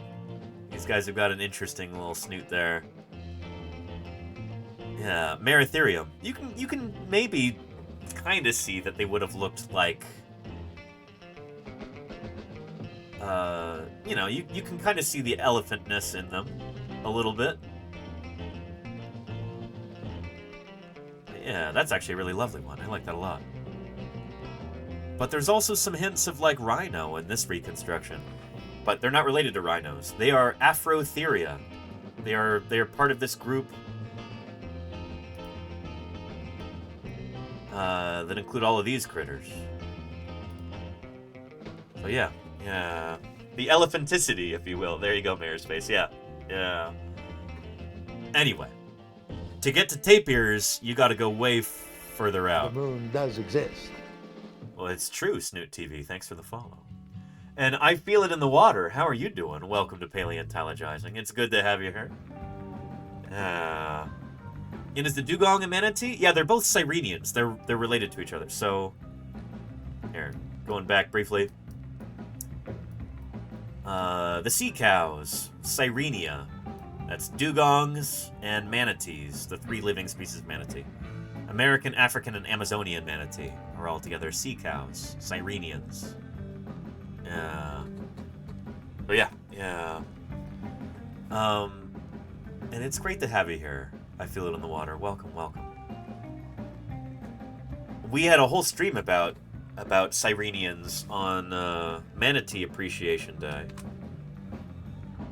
I'll give you the link to that if you'd be interested. Find that on there we go. On the YouTube page where all of the VODs go.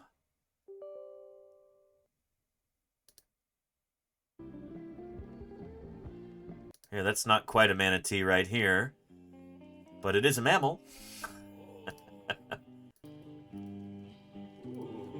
Yeah, there's mini pie right there. That's the stuff. Yeah. But yeah, a particular group of mammals, in fact, called the Afrotheria, with particular focus on Let's talk about this. the Sirenia, manatees, dugongs, sea cows, and their relatives. Bingo. Because today happens to be Manatee Appreciation Day. Yeah, and then I had the water effect going. Refresh there, Kodali. Where do we have the?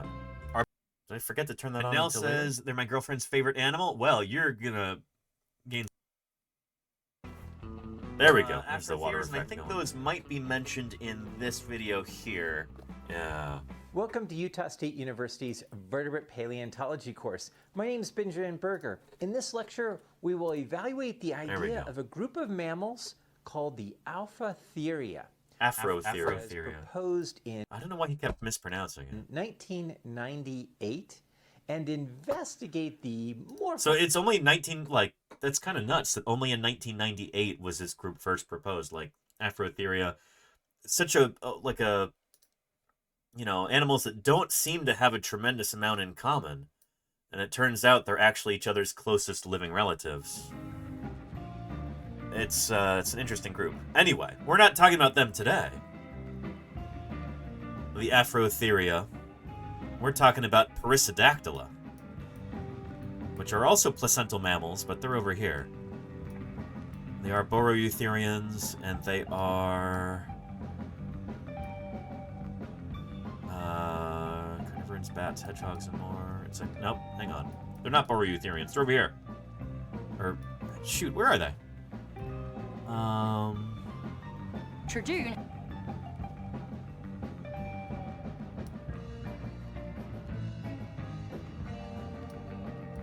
Tradoon. Where did our perissodactyls go?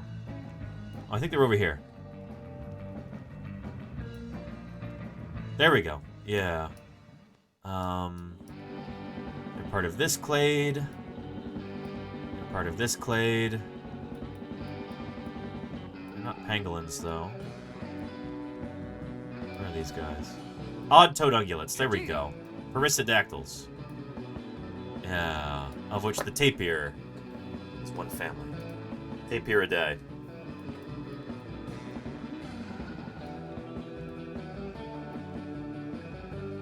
There we go. Tapirs. Tapiridae. There's 4 living species of them, and they're all super cool. Anyway. But yeah, pangolins are also very cool. Absolutely. And we did a whole pangolin stream as well. Back in February. We talked about those critters. For World Pangolin Day. Depending on the species, they're either arboreal We even did like a little fundraiser. or ground-dwelling. Oh, here we go. This explains the Tradoon thing for anybody,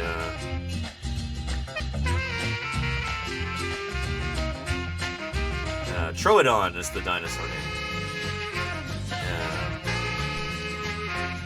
Wait for it. Wait for it. Tradoon. Tradoon. Yeah. Anywho, what? Up to his mouth, he goes dur. Yes, indeed, Papa Meow Meow. Thank. We're gonna have a fun, kind of low-key stream today. We're gonna be talking. Oh, this is from last year. And holy cow, if you do not yet know what a pangolin is, I can guarantee you, you will by the end of this stream. Yeah. This is the one. My new office here. Talking about our friends, the pangolins. Yeah. The 8 or 9 species that exist today are all endangered or critically endangered. They desperately need our help. We'll be talking about why they're important, why they're so cool, and what we can do to help save them today. This is going to be kind of a far-reaching stream. It's going to be going into I'll give you like we often do. Biology and the fossil record, evolutionary history. It's going to get into the interrelatedness of different mammals. It's going to get into conservation and the illegal wildlife trade. How poaching pangolins may have actually led directly to the coronavirus pandemic. Yeah. COVID-19 might be a direct result of people mistreating pangolins. We'll be talking about why all this stuff is important to know. It's, oh man, it's going to be a whirlwind stream, and I'm so glad you're here for it. Anywho. Yeah. We've been doing a few of these. That was on World Pangolin Day. It's World Tapir Day today. Let's get back to our tapirs.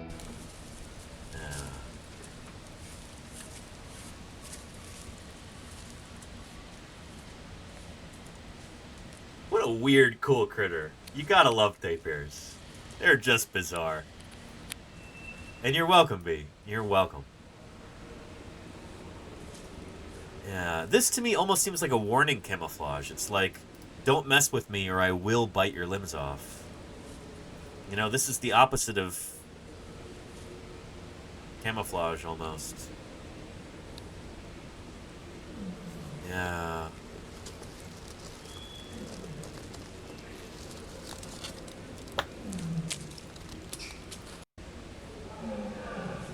Anyway, tapirs. Neat critters. Apart from all the leaves they're eating, today Chiquita and Talara are also having carrots, potatoes, pears, apples, melon, and pomegranate. And Enlightened says, what hunts this one specifically? That would be tigers would be hunting the Malayan tapir. The one with the big white spot over its rear. Yeah, I think tigers and maybe leopards. Maybe leopards used to. Today it would only be tigers and people, I guess. Yeah. Starling Fences, how does the coloring fit into their survival and counter shading? I think it might be the opposite of counter shading. It's like, hey, look at me.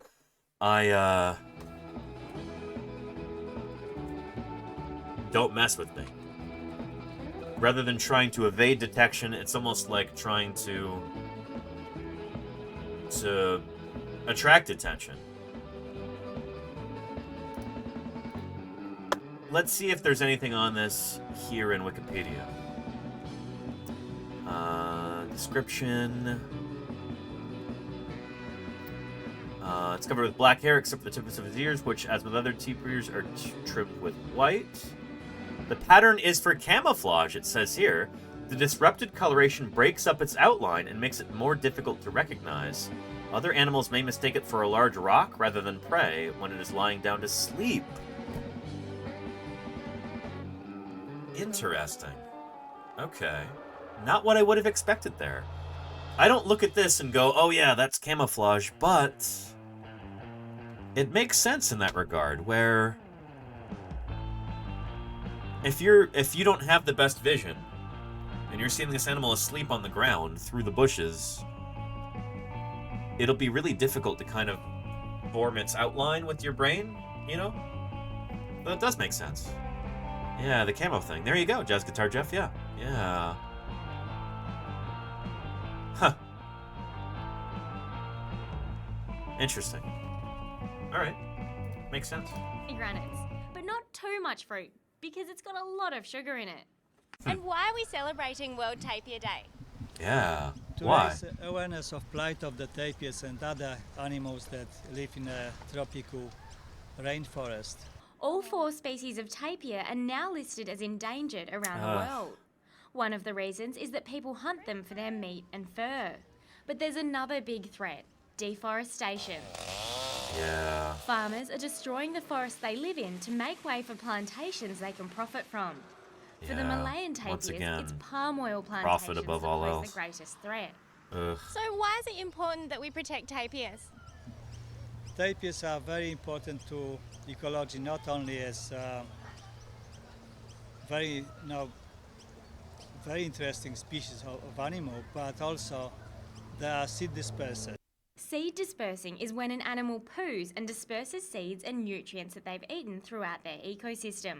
Yep. Once they've been excreted, the seeds will grow into new trees, keeping the ecosystem green and full of food for other animals. So if tapir numbers decline, the whole biodiversity of the region can suffer. Yeah. According to conservation groups, one of the best ways we can help to protect tapirs is by buying products that are palm oil free. And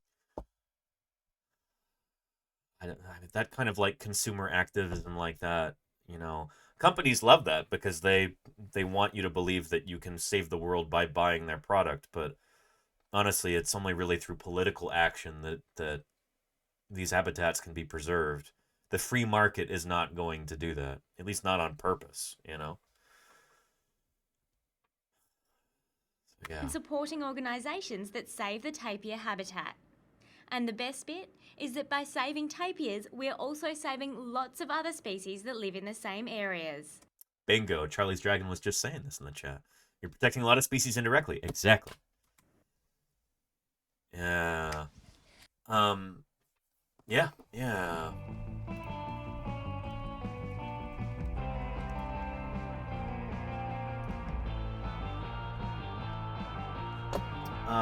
Let's take a look at this. Oh, Manga Bay does good stuff. Meet the woman leading Brazil's tapir conservation efforts. So this is a different species of tapir, the Brazilian tapir, but one of only 4 species in the world. Pretty cool. Tapirs are just phenomenal. They have a very important role in shaping and maintaining the structure and diversity of the tropical forests.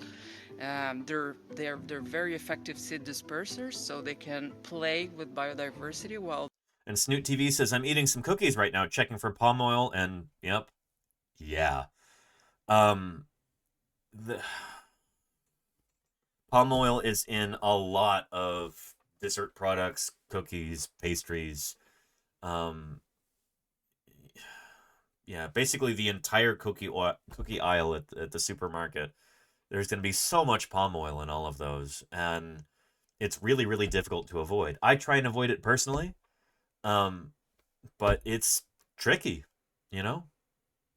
Yeah. I think it was Nutella is one of those products that has a tremendous amount of palm oil in it. And that's why I stopped eating it. I never buy Nutella now. It's just... several of the animals that I am currently studying for an upcoming publication are being driven into extinction because of palm oil production. It's just clear-cutting rainforest in order to put in palm plantations for palm oil. So yeah. Anyway. And Candlewhite says, we haven't bought palm oil containing foods willingly since Cadbury's done the dirty and added it to the cream eggs down this way. Oof. Yeah. Anyway. But in Brazil, it's also deforestation that's threatening tapirs, but for cattle ranching mostly. So, I don't know. If you, like, eat beef from McDonald's, for instance, a lot of the cows in McDonald's hamburgers, I think, come from Brazil, and they're, you know, they graze those cattle on former rainforest land. You know, rainforest land that's been clear-cut, turned into pasture for the cattle. They're dispersing seeds, and they're very well known as living fossils, so they've been around for a long, long time. And I wonder if they actually do have, like, a decreased rate of evolution, like in some other living fossils. Or if it's just, if it's something else going on with them.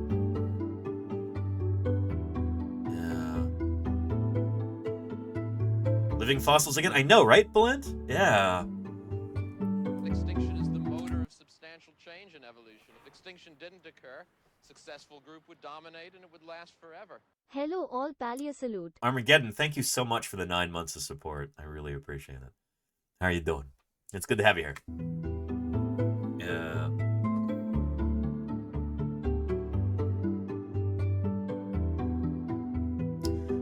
With the help of the hang on. Medici and her team have had the largest tapir database in the world. She's been tracking these mammals across the Cerrado, Pantanal, and Atlantic forest ecosystems.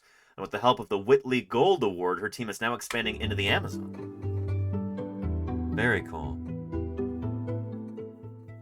Lowland Tapir Conservation Initiative is a long-term conservation program, and we've been around since 1996. We started as a small project in the Atlantic forest. The initial idea was just answer a few initial very basic questions, maybe do a master's or something like that, but then I quickly fell in love with this animal, and what was supposed to be a small short-term program became, a life cause. If we wanted to save tapirs, to conserve tapirs in Brazil, would be to expand our reach and go to other different biomes in Brazil. So we expanded to the Pantanal. Later on, we expanded to the Cerrado biome, and we're now expanding to the Amazon. The largest land mammal in South America. Oh boy, they didn't used to be. There used to be ground sloths the size of elephants. Used to have literal elephants in South America. Yeah, mastodons or gomphotheres. Not anymore. Although they survived for millions of years, conservationists are worried that human activity will wipe out these living fossils. Tapirs are threatened by deforestation, pesticide contamination, poaching, and roads. Tapirs have been around for 50 million years. They have survived many different waves of extinction, so they're very resilient. And now they're facing something completely different. It's an upcoming wave of extinction, or a current wave of extinction caused by humans, caused by us. Medici and her team map tapir routes, reforest the corridors along which tapirs travel, and involve local communities in tapir conservation efforts. We've had several setbacks along the way, but if I have to mention one, it would be when we started the work in the Cerrado. And I Feel It in the Water says in Spanish tapirs are called dantas. That's what I've heard. Yeah, and which is interesting. I've also heard them called like La Vaca del Monte, so like a mountain cow. I think mountain tapirs in particular are sometimes called that, which is funny to me. They're not related to cows at all. They're not closely related to cows. But yeah. We were coming from the Pantanal, this really pristine area, and then we moved on to the Cerrado. And what we found was absolutely different, completely different, because there's no habitat left. There is, tiny fragments of forest, individual tapirs just moving around, looking for the resources they need to survive, and meanwhile getting hit by vehicles on the highways, getting poached, getting contaminated by pesticides, and all kinds of threats that we found in the Cerrado. We monitored 35 different highways for 7 years, and we recorded more than 600 tapir carcasses along the highways. We had this feeling that we were completely powerless, because we have all these different industries behind all these different threats. If you think about roadkill, you're talking about all the highway concessions, all the governmental transportation agencies.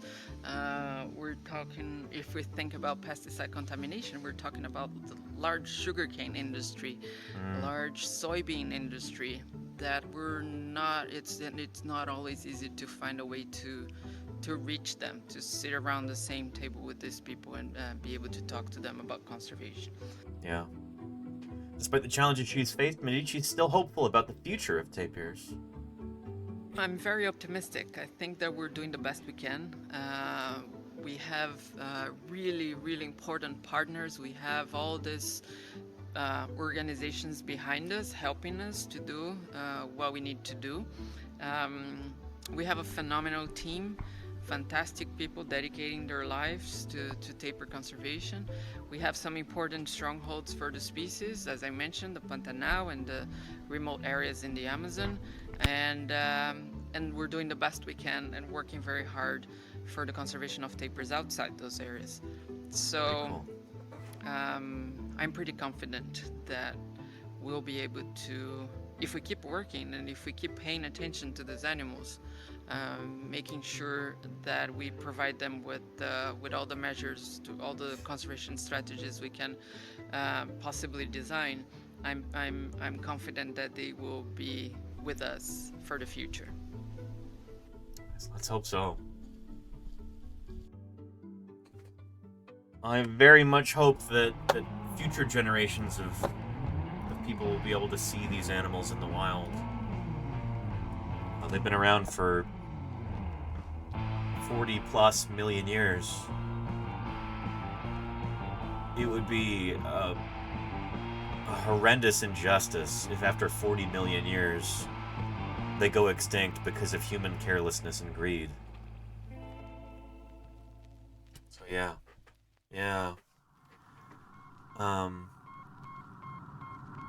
But yeah, iSilence is changing the world through education. That's the hope. It's what people like Patricia Medici have been doing.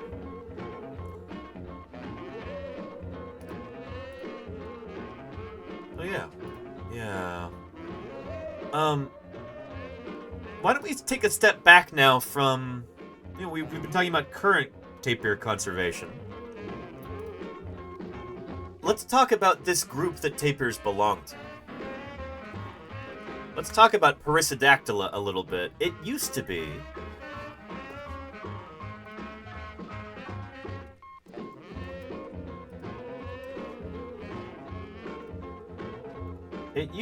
a pretty broad and diverse group. Tapirs here belong to, there we go, Perissodactyla, the odd-toed ungulates. Today that's just horses and their friends like zebras and donkeys, etc. And then rhinos and then tapirs. Those are the only odd-toed ungulates left, and there's only there's fewer than 20 species still around. I usually hear 17 or 18. 16 seems a little low, but anyway.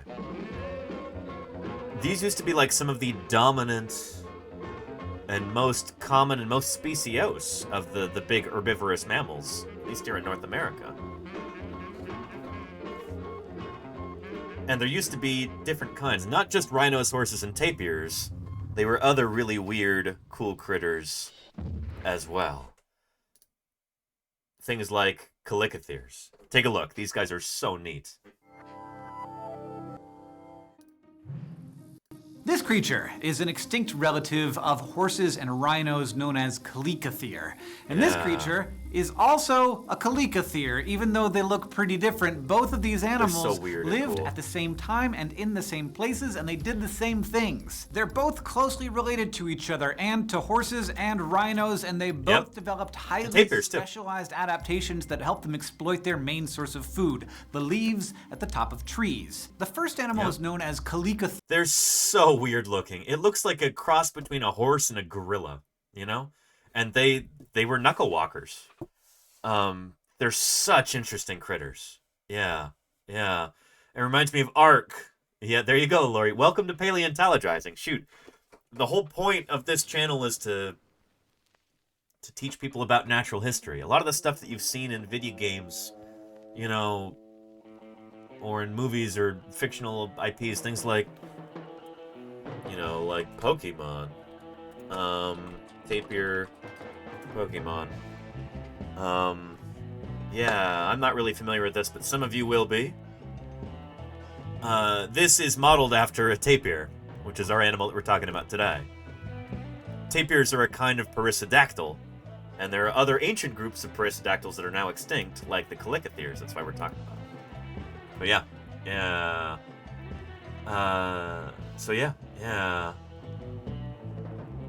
Can I assume that the daily Metazoa gets played here? Can't think of anyone who'd be better at it. Snoot?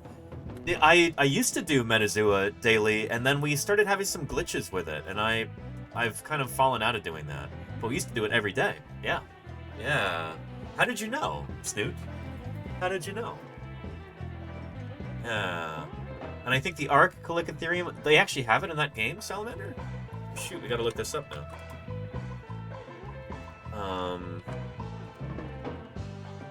Ark Calicotherium.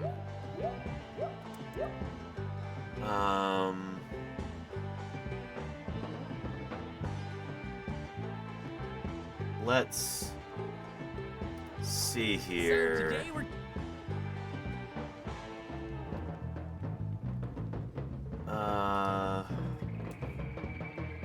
That's really brightly colored for a mammal, holy cow. But you know, that's not a bad rendering of it overall. It's a lot better than those lousy Parasaurolophus there. Those are not good. You know, this could be a lot worse. This is completely wrong in so many different ways. Ugh. Basura. But that's a pretty decent Calicothere. I like it. I like it. Yeah, interesting. Anyway, let's find out about them. And their actual fossil history here. Shall we? Therium, and it wound up having enormous arms and walking around on its knuckles, kind of like a gorilla. The other is called Tylocephalonyx, and it turned out to look a little more horse-like, but with a longer neck and this weird bony dome on its skull. So what happened? How did two of the same kind of animal living in the same place end up looking so different? The answer is parallel evolution. Yep. You can't really talk about the history of life without talking about natural selection, the process by which living things can become more likely to survive and have offspring that will also survive if they become better adapted to their environments. And Calicotheres are an especially great example of how this process actually works. Because in evolutionary terms, better can mean a lot of different things. Success can take many forms, even for organisms that live in the same environment and face the same challenges. Before they diverged into different types, Calicotheres first showed up in Asia around 55 million years ago during the Eocene epoch of the Paleogene period. They soon made it to North America and Europe and eventually to Africa. During the Eocene, rainforests were widespread and they became... Yeah, so this is like when the first, when the ancestors of horses and rhinos and tapirs split from each other. So they all shared a common ancestor in the Paleocene, and then in the Eocene, they split. And you get perissodactyls like these titanotheres or uintatheres or brontotheres, whatever you want to call them. I don't know what the proper name for these critters is. Cope and Marsh had a bunch of, you know, their rivalry. They had different names for these animals. But yeah. This is basically what, like, Wyoming looked like during the Eocene. Wyoming, which today looks like...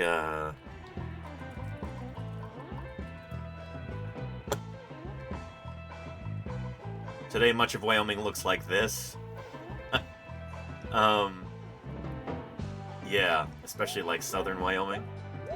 This is pretty similar to some of the territory that I'm going to be in a little over a month here.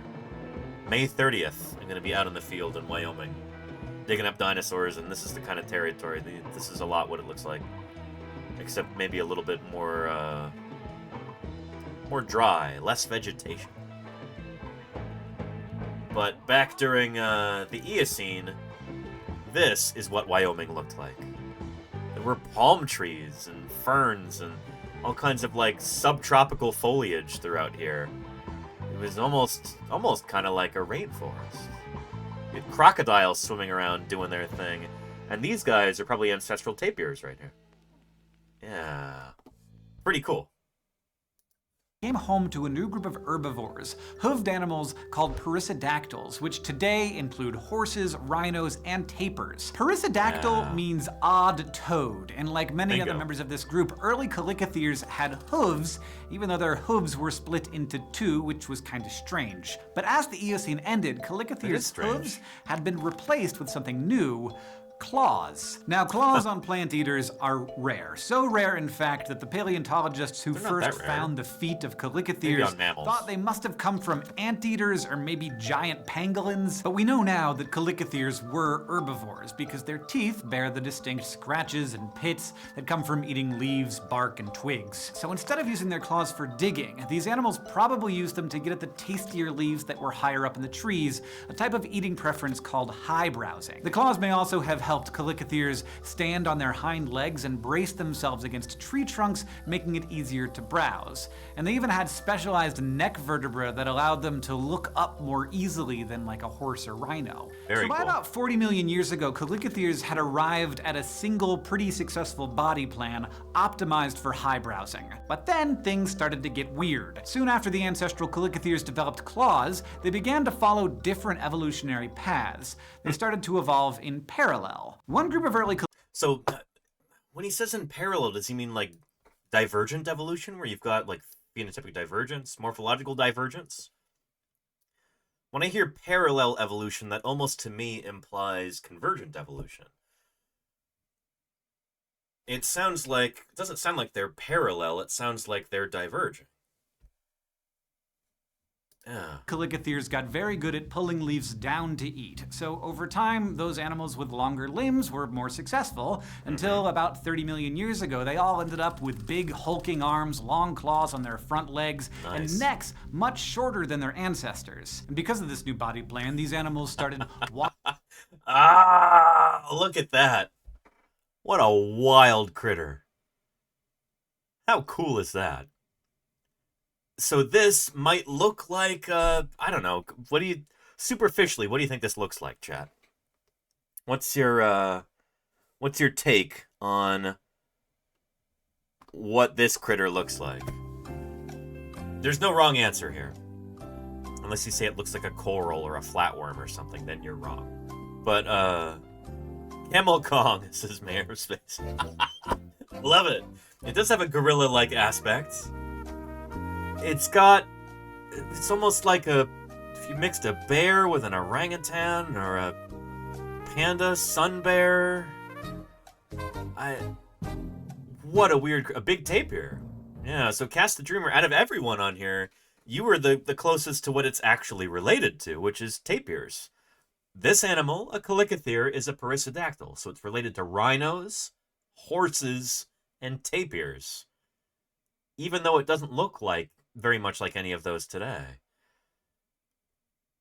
This is, of course, like a reconstruction, so we don't really know that it looked like this. With mammals, there's a lot of small tweaks that you can make to your paleo art to make them look more or less like another mammal. The way they hold their ears and what their eyes look like and their lips and stuff. You know, I could take this Chalicotherium, I could take the Chalicotherium skeleton from Anisodon here, and I could make it look very much like a ground sloth. I could reconstruct it that way, like put the flesh and the fur on it to make it look more like a ground sloth, or more like a bear, or more like an orangutan, or whatever. With mammals, you got a lot of, there's a lot of leeway with the way that you reconstruct Cenozoic mammals like this, and Mesozoic mammals too. So here, let's try Chalicotherium. And let's take a look at some of the different ways that different artists have reconstructed these critters. So here's one that we just saw earlier. You found this one on Wikipedia. There's one right there. These ones make them almost look more like a wombat or something. Is kind of what it calls to mind for me. This is also the same animal, Chalicotherium. These ones, I almost get a hint of like short-faced kangaroo with the way they've been reconstructed. This guy looks a little bit more horsey right here. It's the cheekbones. Those cheeks right there look kind of horsey. Yeah, this one looks very much like an okapi there, Candle White. Yes, indeed. Just the coloration of it looks very much like an okapi. This one looks almost kind of piggy. This one here, an actual like real 3D model. Almost kangaroo-y as well. This one right here almost kind of reminds me of a sloth or something. This one here, almost a hint of gorilla, but with horse in there too. The light-colored snoot there makes it look really horsey. Yeah. This one here, that's actually a different genus of Chalicotherium, not Chalicotherium, but yeah.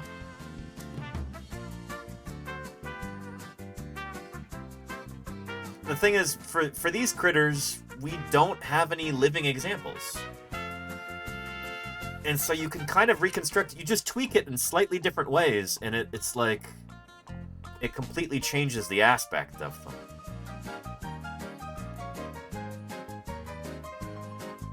And so there's a lot of artistic license, I guess, when you're reconstructing these sorts of animals. So I thought that would be an interesting point to discuss. Walking with their front toes curled inward. Hey, Nerduino, how you those doing? Claws. Oh, Nerduino, I'm glad you're here. Oh, stick around. Oh, boy. Here. Maybe we'll talk about this right now. Nerduino, I'm so glad we were able to raid in last night. I wish I could have stuck around longer, but I had to eat dinner and go to bed. Had an early morning today. But Nerduino, for those of you who don't know him, he's worked with NASA. He's literally a rocket scientist. But in the serious game of paleontology, much larger mysteries still remain. In Dilettantu, thank you for the follow and welcome to Paleontologizing. Dinosaur! Gigantic dinosaurs attacking Oh, now. A dinosaur? What? A Nolo Manolo Gamer. Nolo Manolo Gamer, thank you for the follow. Welcome to Paleontologizing. I was just extolling the virtues of Nerduino here. Go follow him if you're interested in rocketry and space science, all that good stuff. Nerduino, you know, is an actual PhD researcher here on Twitch. We've got some really, really cool science people on this platform. And at TwitchCon last year in Las Vegas, back in October, we had a special panel of science people on Twitch. Here we go. Let's go back toward the beginning here. Talk about the Yeah. science on an educational platform that's usually used for games. Yeah, let's jump to Nerduino here. Paleontology, Hoodles. fossil science. That's what I'm not really excited. It's a pretty cool experience. We do. Yeah, we gotta scoot through a little bit. Here too. But yeah, Nerduino, there we go. What they're being told by various places.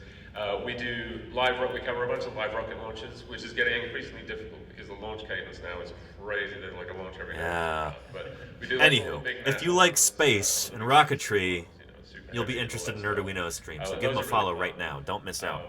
A shout out to the NASA folks. Anyway, Nerduino, are you an appreciator, an enjoyer of the 1968 film, I think it is? 2001, A Space Odyssey?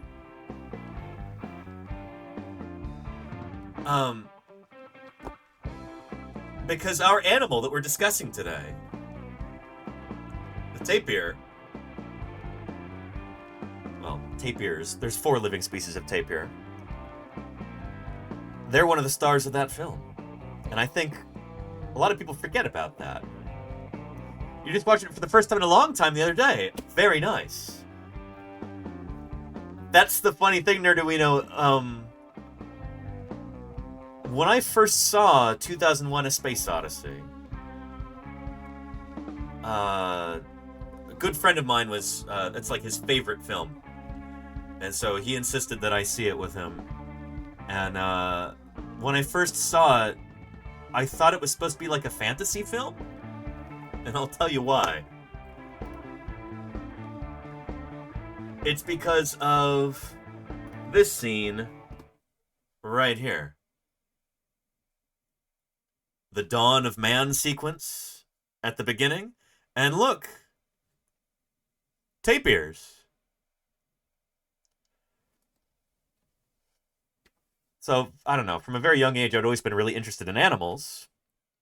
And I'm like, okay, there's some hints here that maybe this is supposed to be like mankind, you know, the early evolution of hominids. Yowza. Yeah, that's a jaguar right there, I think. I don't think it's a leopard. So that's a South American animal.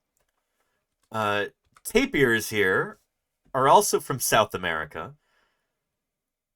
But then we've got hominids who are supposed to be from Africa. They are from Africa.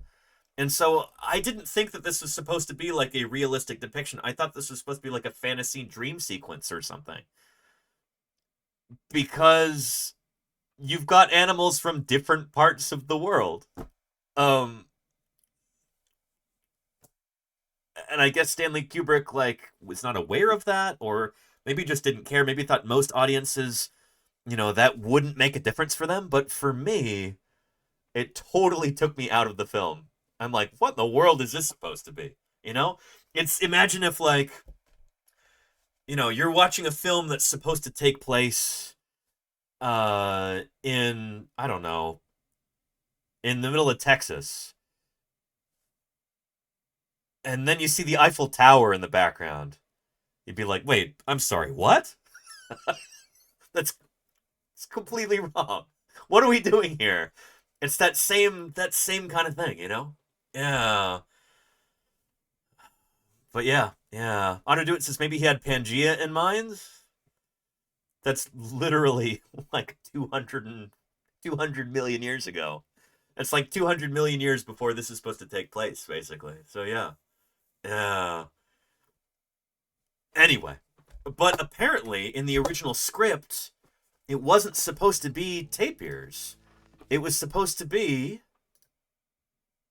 warthogs, which would make sense. They are from Story Africa. of 2001, and Kubrick knew it. Now that we have the story beat isolated, what creative decisions were made to bring this moment to life? This is a cool video about this.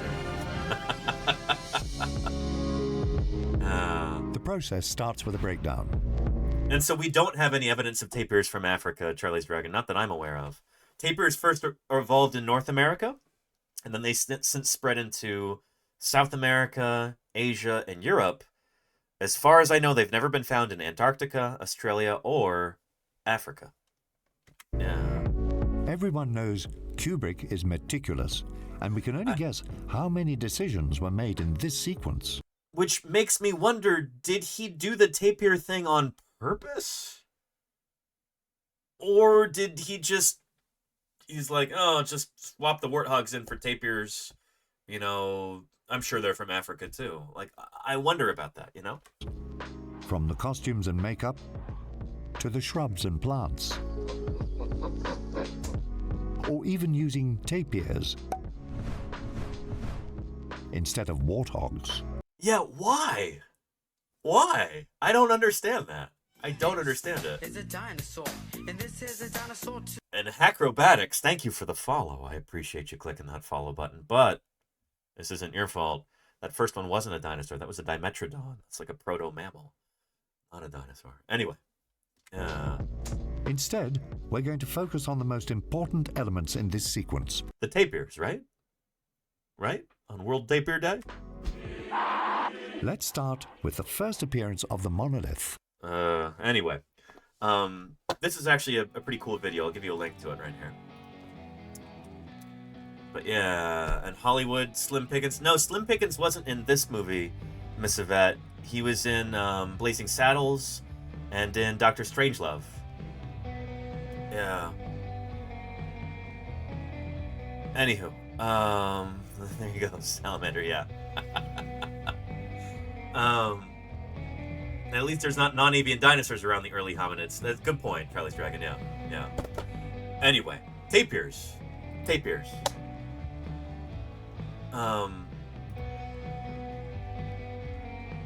Yeah. Here, before we get back to our perissodactyls video... Well, no, before we even do that... Google's been really lousy lately, so let's try DuckDuckGo.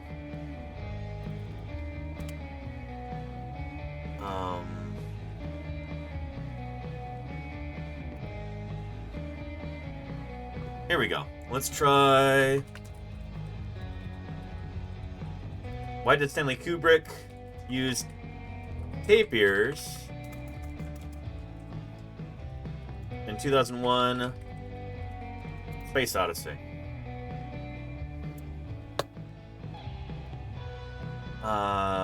I guess we gotta put tapirs in quotation marks.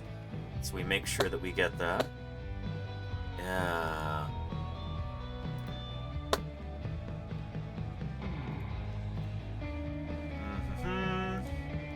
Goofs from IMDb. I don't know if we're gonna get a definitive answer about this. 2001: A Space Odyssey, but it's just the tapirs? Oh, this sounds good. Yeah. But yeah. Do I have access to this? I don't. Shoot. Hang on. If I can grab a DOI for this, then we can get the actual article. Potentially. Let's try some,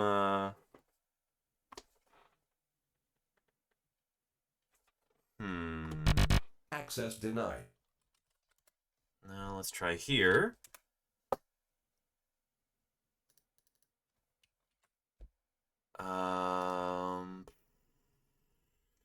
That's not working either.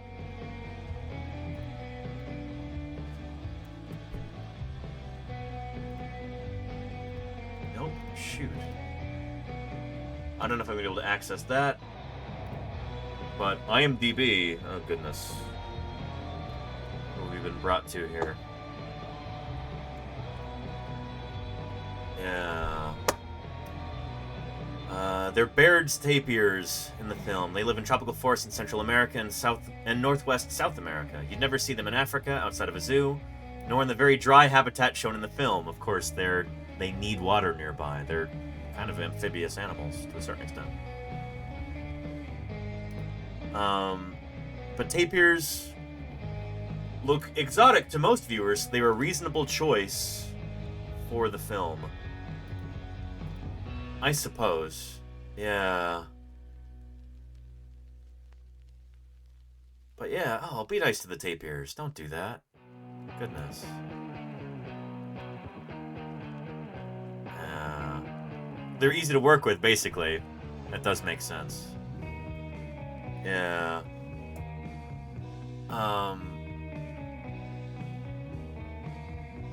Yeah, warthogs can be very ornery animals. They've got an attitude. They're prima donnas.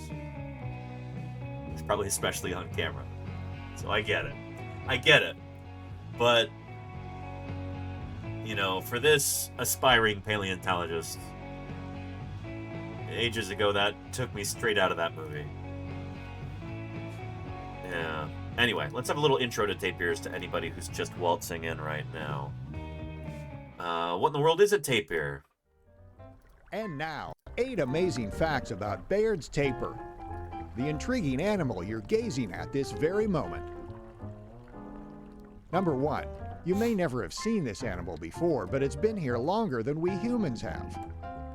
Its ancestors have been around for 35 million years. Number 2. And goodness, Basil, you're not wrong, but we're trying keeping this. We're trying to keep this, you know, PG rated or even more inclusive than that. But you're definitely not wrong about that, Basil. 2. Baird's tapir is the official national animal of Belize, the country between Mexico and Guatemala. Huh. Number 3. In Belize, it's called the mountain cow. Although it's not a cow, it's really related to the horse and the rhinoceros. Yep, they're perissodactyls. Number 4. It has 14 toes. 4 on each front and there foot goes salamander, and 3 on each rear foot. Number 5. Tapirs have a rubbery, highly flexible nose. Perfect for eating leaves, fruit, and aquatic vegetation, which they do. Which they do, Number 6. The Baird's tapir weighs up to 700 pounds. Number 7. Their numbers are dwindling and they now face extinction because humans are destroying their habitat. Yeah. And that's true of all 4 extant species. Baird's tapir was named after a naturalist who mounted an expedition in Mexico in 1843. He brought back the skeletal remains of this species to America, and this was the first time it had been studied by scientists. So if you discover a new species, you might get to name it scientifically after yourself. No, you can't. That's completely wrong. What is he talking about? Bear didn't name it after him. You can't. Oh boy, no. That's totally against the rules. The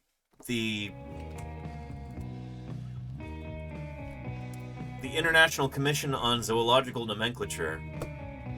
There are specifically rules in place that you can't name an animal after yourself. If I discover a new dinosaur, I can't name it Anduzosaurus danii. You can't name an animal after yourself. And it's a good thing, too. Having a creature named after you is a tremendous honor, and that's something that we do for our colleagues as a gesture of goodwill and appreciation. Like, that's one of the biggest honors that a researcher can receive, is having a critter named after them. Like a new species or even a new genus, you know? But you can't do that after... You can't name it after yourself. Yeah. But yeah, Snootysaurus when? You would have to, you know... maybe ingratiate yourself to a research scientist, a zoologist or a paleontologist, somebody who names animals. Then maybe they'd name it after you. Maybe save the life of a zoologist and they'd name a critter after you. But yeah. Go to Drumheller and make friends. There you go, Snoot. Yes. Yes. Yeah. But yeah. Yeah. Australian tapir.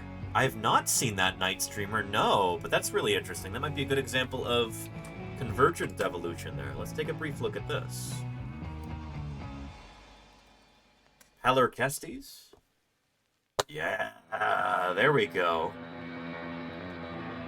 So this is presumably a marsupial. It probably evolved from an ancestor kind of like a wombat. And may have had a trunk kind of like a tapir. This reconstruction doesn't give it the trunk, though. This is like we were talking about earlier, when you're reconstructing extinct mammals. There's lots of different... just little tweaks here and there make them look completely different. Mammals, their skulls don't always reflect what's going on with the soft tissue on their head. Like, with our tapir skull here, you would never guess that this skull belongs to this animal. Unless you really understand how the flesh of mammals sits over their skull. This guy's got a big old proboscis. Hangs down like that off the front of the snout. Just like that. But if you didn't know that, you'd never guess it. Yeah. Yeah. Anywho.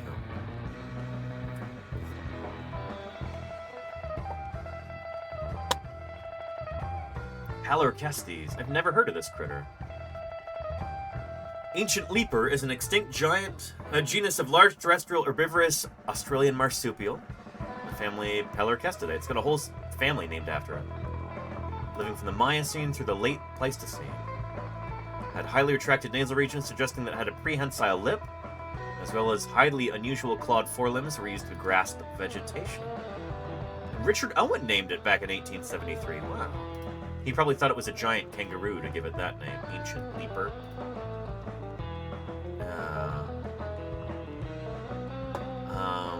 It was realized not a macropod, so not a kangaroo, but a diprotodontids, so it's related to Diprotodon. There we go, these like giant wombat-like marsupials. Complete skull diagram. That's a pretty primitive-looking illustration there, but that's okay.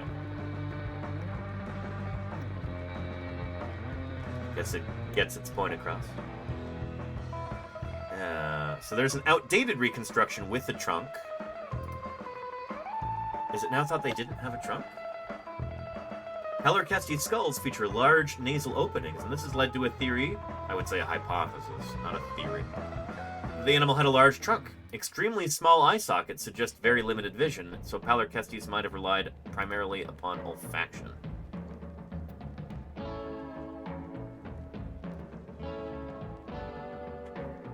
Yeah.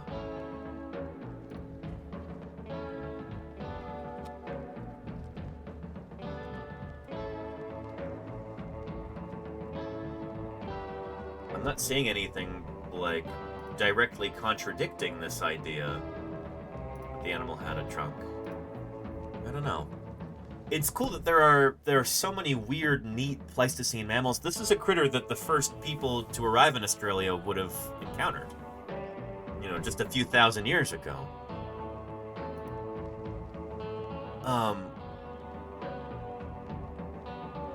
And they very well may have hunted it to extinction, or by introducing fire to the landscape, may have helped drive it into extinction that way. Yeah. Man, Pleistocene megafauna. Yeah. And the skull diagram looks like a tapir. I can see how it gets the nickname, Charles Dragon. I agree. Yeah. Anywho, back to our tapirs. But get busy. Tapirs aren't the only species facing extinction.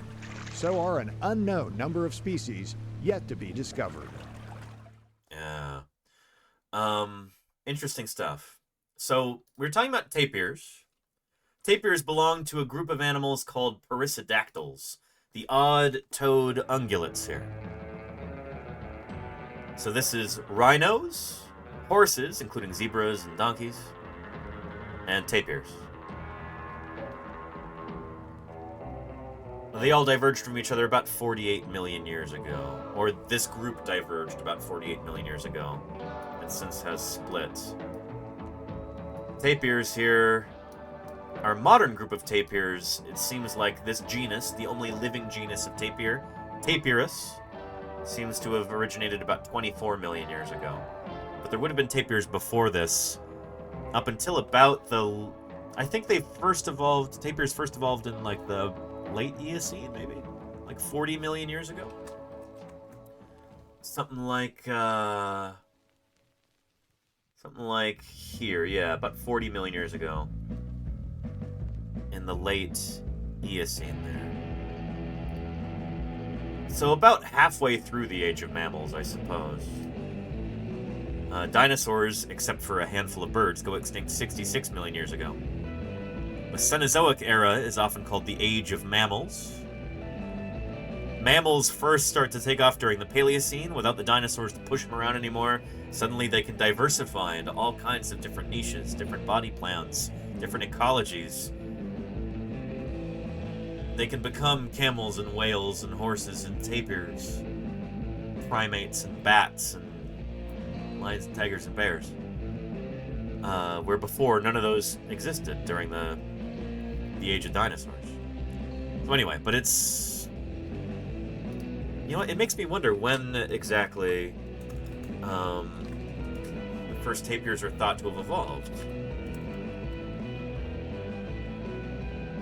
Yeah, evolution and natural history.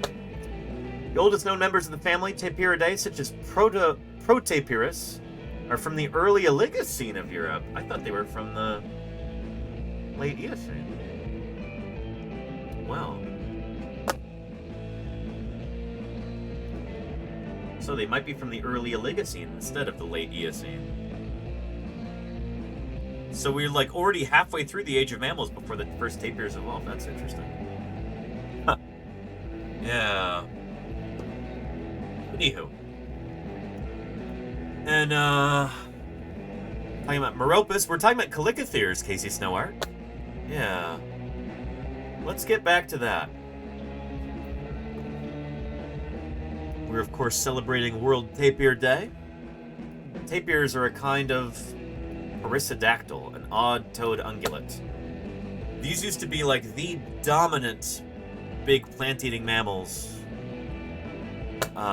in North America, and also I think South America, maybe Europe and Asia as well. And there are now members of this group that are completely extinct. You've got whole lineages, whole branches of the perissodactyl tree that are gone. Like these guys, the Calicotheres. So let's talk about them. Walking with their front toes curled inward to protect those claws. they began walking on their knuckles. These animals became known as their own subfamily of Chalicotheres, called Chalicotheriinae. But meanwhile, a separate group of ancestral Chalicotheres started to develop its own adaptations for high browsing.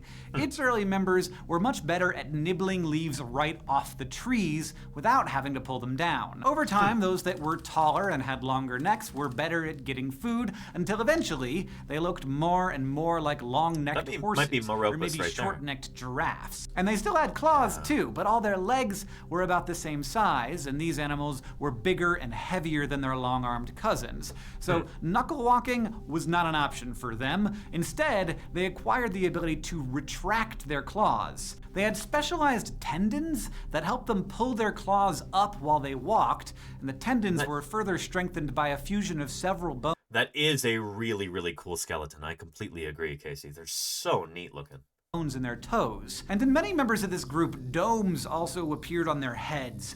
No one's exactly sure what purpose they served, but the prevailing theories are that the animals used them for headbutting and a display to potential mates, as you do. And this group of long-necked, dome-headed Chalicotheres came to be known by the ungainly name of Schizerotheriinae. But just like the other subfamily, they were still Chalicotheres. So if these two groups of animals lived in the same area, why do they split at all? Why didn't they just keep evolving as one group, ending up either as long-armed knuckle walkers or long-necked, horse-like dome-head things?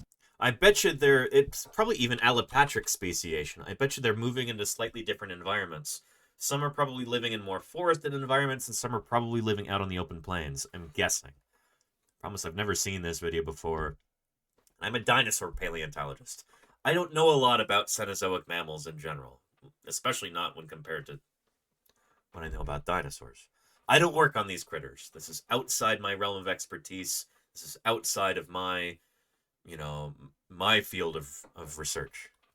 Well, that's what makes parallel evolution so interesting. It often occurs among closely related animals, even ones that shared the same range. And in this case, it happened because both body plans were equally likely to help an animal survive. So early on, among the original ancestral Chalicotheres, some variations appeared, which happens all the time in groups of organisms. Some Chalicotheres had longer necks and others had longer forearms, but both differences helped ancestral Chalicotheres survive, reproduce, and ensure that their long-necked or long-armed traits were passed on to the next generation. Slowly, over time, Chalicotheres drifted apart until the differences were so extreme that they were different species, and then... Yep. This is how divergence occurs like that. And Ben the Man, how are you doing? You like evolution? Well, you are going to love this channel. Welcome to Paleontologizing. It's great to have you here. Yeah, holy cow. Yeah. Welcome, welcome. And happy World Tapir Day to you. I feel like we should do a brief station break and say welcome to the channel for everybody who's just waltzed in. My name is Danny Anduza. I'm a dinosaur paleontologist. You probably know already that a paleontologist is a fossil scientist. I work on dinosaur fossils. Of paleontology, much larger mysteries still remain. And Camila Figured, thank you for the follow. Welcome to Paleontologizing. It's good to have you here. Thanks for clicking that follow button.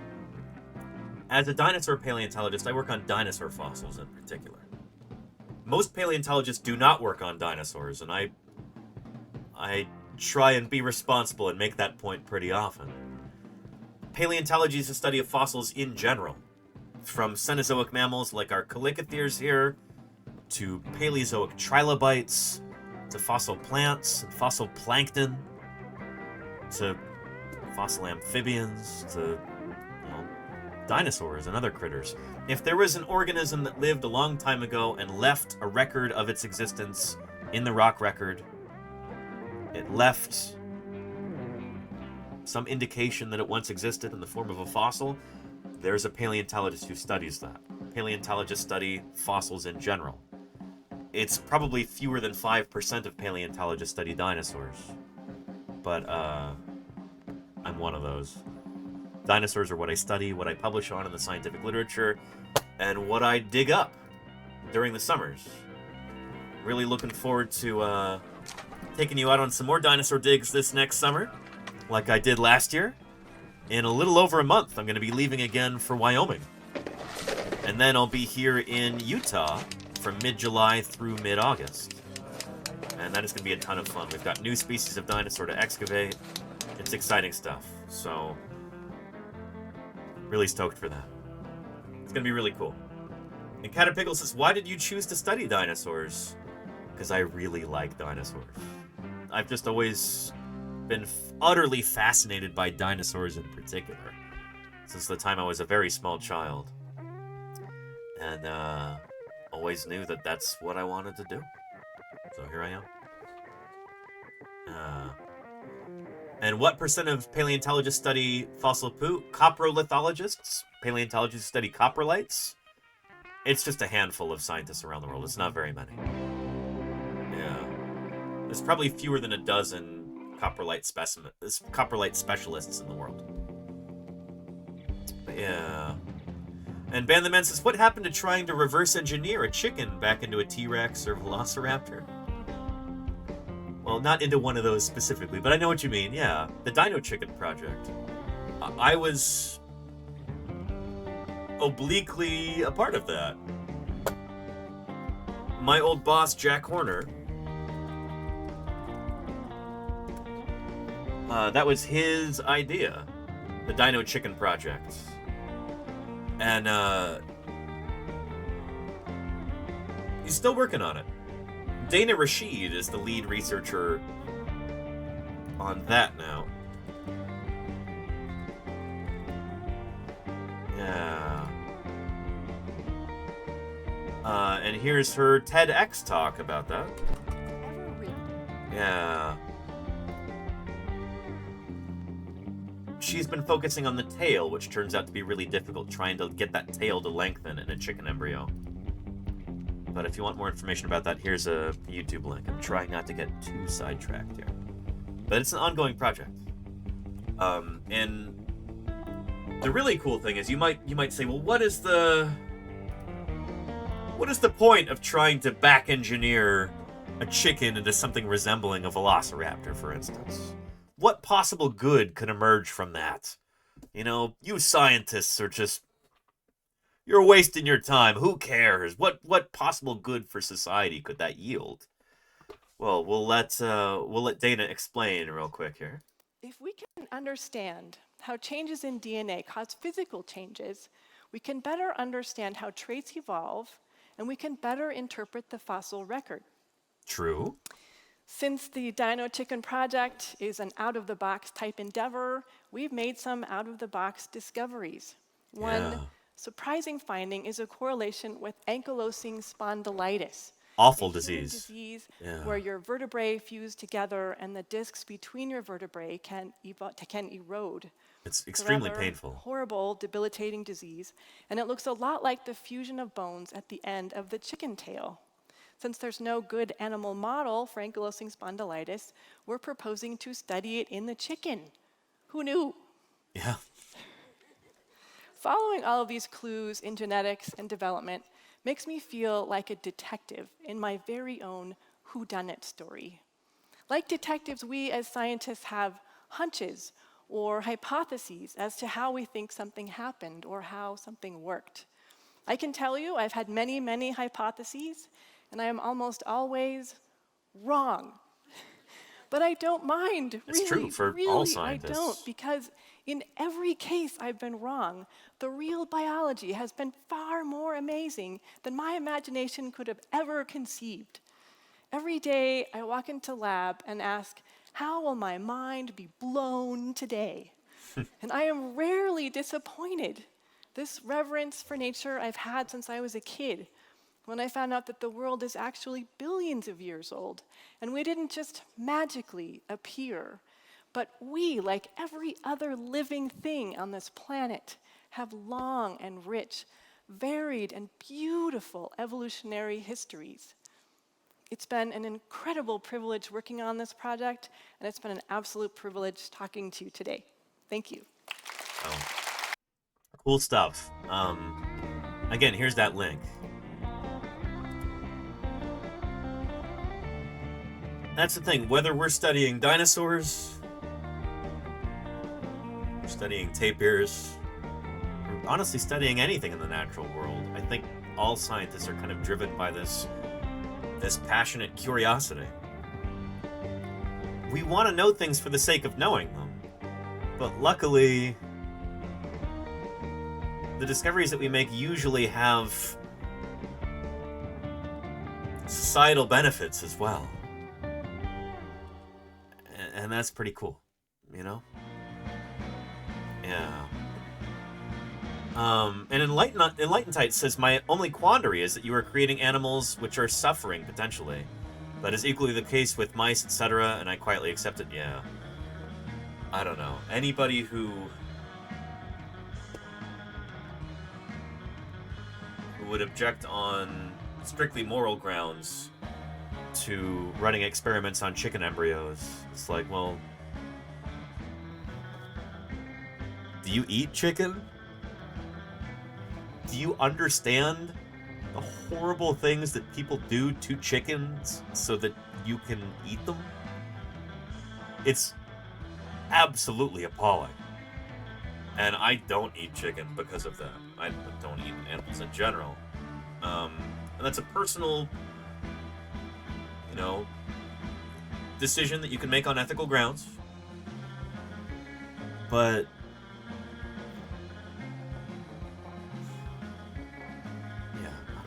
I hope that makes sense.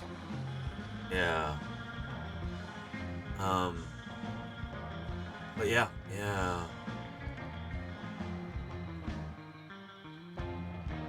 Anywho, let's get back to tapirs here, like we were. And Ban the Man. Really not what paleontology is like. Hopefully this is what paleontology is like. That's the whole point. Thank you for the follow, Ban the Man.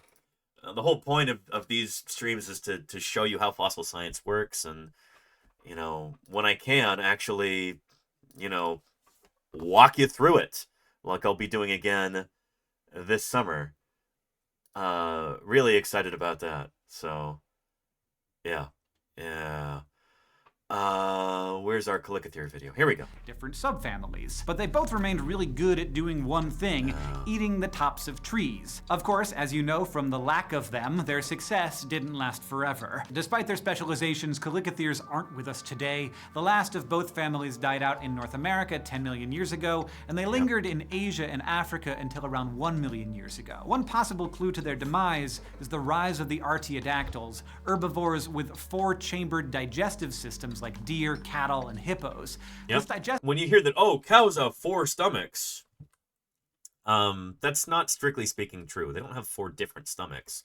Their stomach just has 4 chambers in it, which is still really, really cool. Not trying to downplay how cool cows and other ruminant mammals are, other artiodactyls like this, but yeah, it's not like they have some magical quadruplification of their stomachs. They just have a subdivided stomach. Yeah. The desert stomach. Do you mean dessert stomach, science? And Tactile, thank you for the 6 months of support. Look at those chickens. Tactile, thank you so much for the 6 months of support. I really appreciate it. Thank you for that tasty, tasty prime. Good stuff. Yeah. With 4-chambered digestive systems like... Oh, by the way, whales are actually part of this group. Oh, Belen, thank you for the 100 bits. Professor Anduza is the best. Right back at you, Belen. Thank you so much for those 100 bits. If anybody's not yet following Science streams, we've got a fellow research scientist right here on Twitch. Well, Belint and Lita, they're a married couple of molecular and systems biologists, geneticists. They stream here on Twitch like 8 or even sometimes 9 days a week. It's kind of incredible, like their streaming schedule, but they're always discussing science and trying to make their field of science more understandable and less imposing, less intimidating to anybody who will listen. It's always a good time there. Such a cool community. And thank you, Hogan, for the 100 bits. I really appreciate that, Hogan. Thank you for those 100 bits. Good stuff. Yeah. Anyway, what was I saying here? Artiodactyls, whales, are actually part of this group.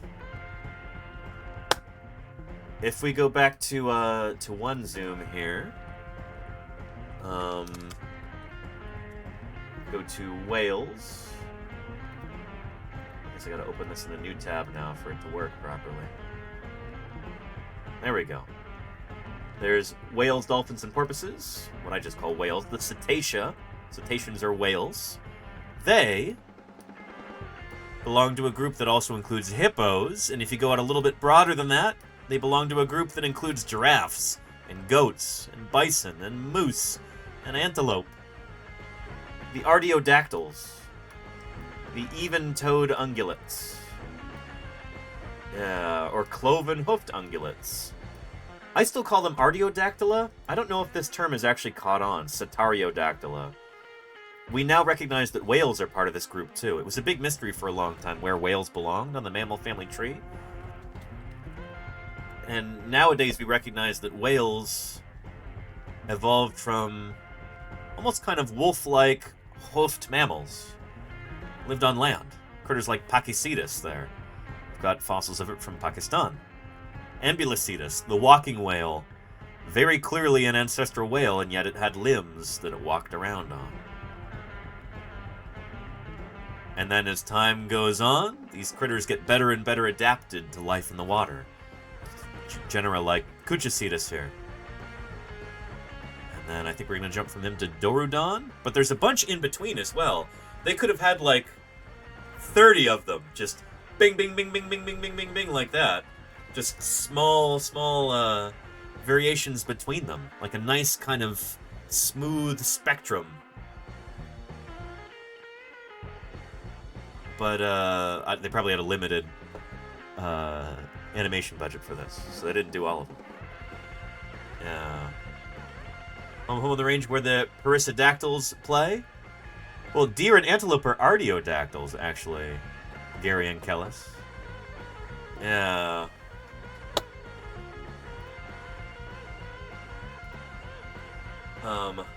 Artiodactyls are the cloven-hoofed ungulates.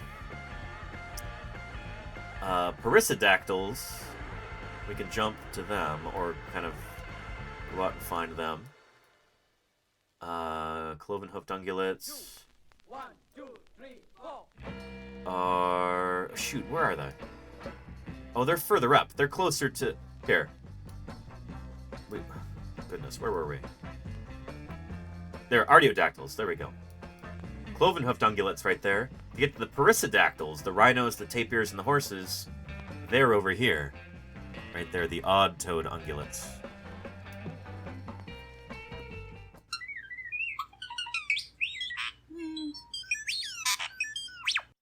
Risadegu, 21 months of support.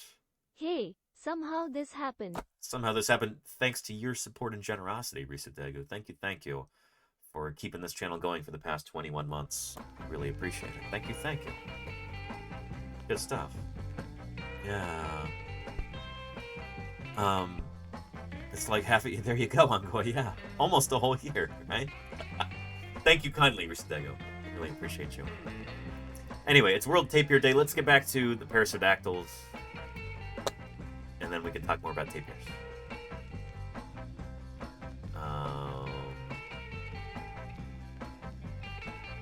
Uh-oh, where'd we go? There we go. Deer, cattle, and hippos. This digestive setup is much more efficient than the single-chamber system that Chalicotheres had. So Chalicotheres would have had to eat a lot more food to get the same nutrition that a giraffe, for example, could get with less food. And changes in climate wouldn't have helped. As Africa and large parts of Asia became drier, grasslands started to spread, reducing the habitat of the tree-loving Chalicotheres. Today, horses and rhinos remain their closest living relatives. So you can take the story of the Chalicotheres as proof of how versatile natural selection can be, how it can lead to many different evolutionary solutions to a problem, all of which are equally successful. But you can also read the story as a lesson in its limitations. I mean, if anything, Chalicotheres turned out to be too specialized. Each group became too good at high browsing to the point that when the climate changed and competition pressure was on them, they couldn't survive. There are some situations that evolution just can't get you out of. That's true. Yeah, lovely video from PBS Eons here. There's a link to it in the chat for you right there. Yeah, good stuff. Good stuff. Now, we've got a lovely video from Animal Logic about tapirs as well. Murph, if you're just jumping in here, it is World Tapir Day today. So, let's talk about some tapirs. The tapir. Yeah, that's Baird's tapir right Measuring there. up to 2.5 meters long and weighing up to 300 kilograms, tapirs are true giants. Their nose and upper lip combine into a mini trunk that functions much like an elephant's trunk. But they're not related to elephants at all. They have incredibly powerful jaws, and if they bit you, they might take your arm off. They literally have done this before. I was talking about this earlier in the stream. They've literally bitten people's limbs off, defending themselves. If you're thinking that they look like they belong in an Ice Age movie, it's because they do. Tapirs are one of the most primitive large mammals in the world, and have remained unchanged. Most primitive is... I don't know, that's such a... How do you quantify that? You know? Like, it's easy to say that, but how do you measure primitiveness?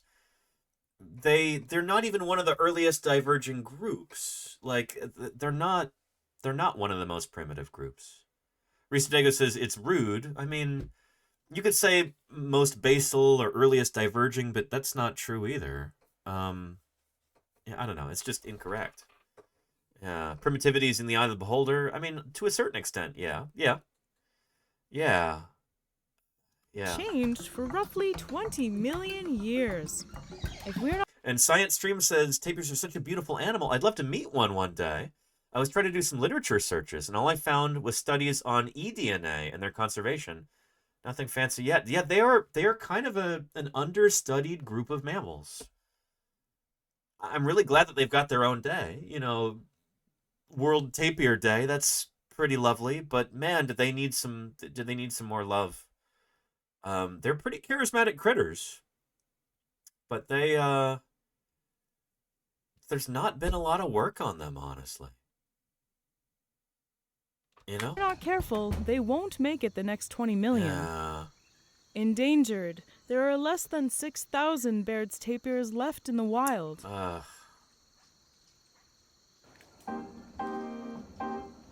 Tapirs can eat up to 35 kilograms of food a day, and because of this, they are a critical species for spreading seeds throughout the jungle. Tapirs spend their mornings soaking in mud baths, often with several companions, like... Risa Dago says they have the black ones with the white bottom at Potter Park in Lansing, Michigan. Very cool. You're talking about the Malayan tapir there. Yeah, these guys. That's the only surviving Asian species of tapir. They are pretty neat, and the babies are adorable. We'll be looking at some baby tapirs in a little bit. the basilisk lizard. But life for a tapir isn't always so relaxing. While being so large means that they have very few predators, their main predators happen to be the second largest. They happen to be lizards. This tapir, unfortunately, has been mired in the mud, and these lizards will consume it. And they can pick the bones clean of a tapir in less than 30 minutes. I'm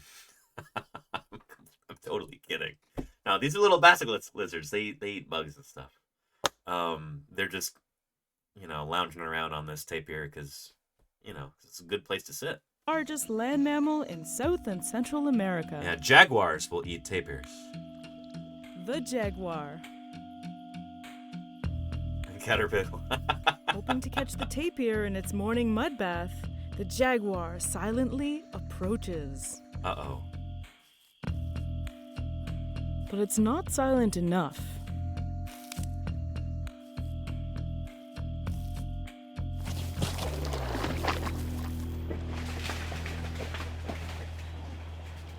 tapir will Better live luck to next soak time. another You know, sorry, pal. day. The lizards will defend it. There you go. Up in the trees, the faces of Corcovado are entirely different. Yeah, and then she gets into non-tapir animals. So I'll give you the link to this video, and you can watch the rest of it if you'd like. Yeah. But, not our topic for the day.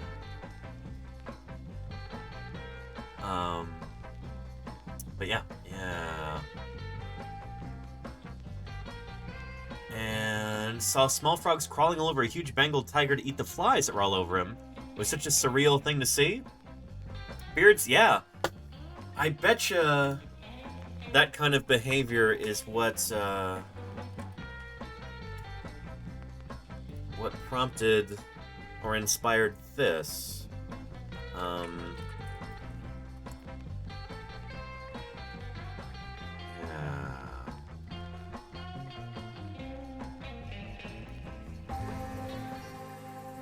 This is from the series Prehistoric Planet. That's a little, I think, a gomid lizard.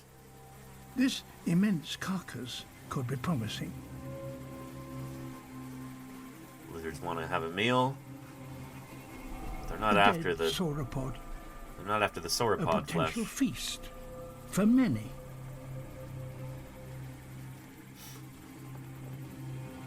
But strangely, all is quiet. Tarbosaurus. Yeah. The equivalent in this desert of T-Rex. Some paleontologists they keep everyone hypothesized that T-Rex evolved from Tarbosaurus. Yeah. But for the lizard, they might bring an opportunity.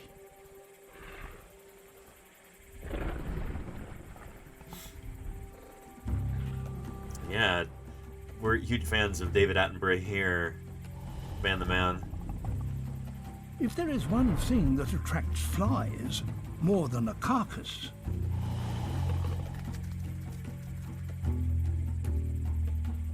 it's a sleeping tarbosaur that has been feeding on that carcass.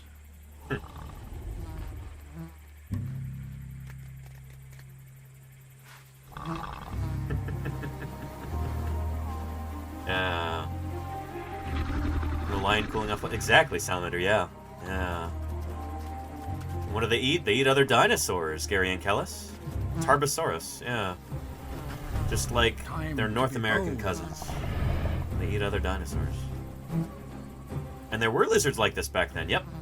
Lizards like this date back to like the mid-Jurassic, I think. And so they definitely existed during the Cretaceous. I found lizard bones like this.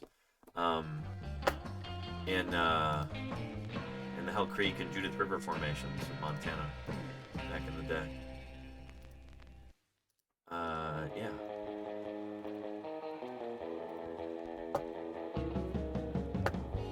Anywho.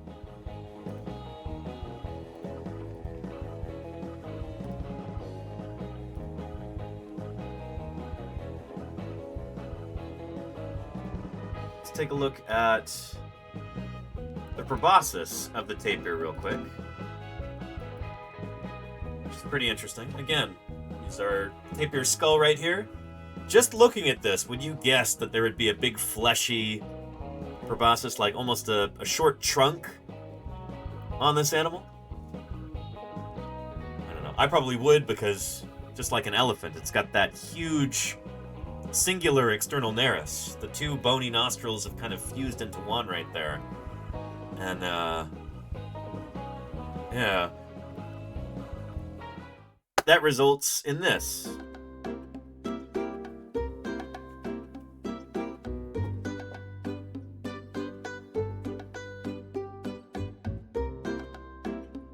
Check that out.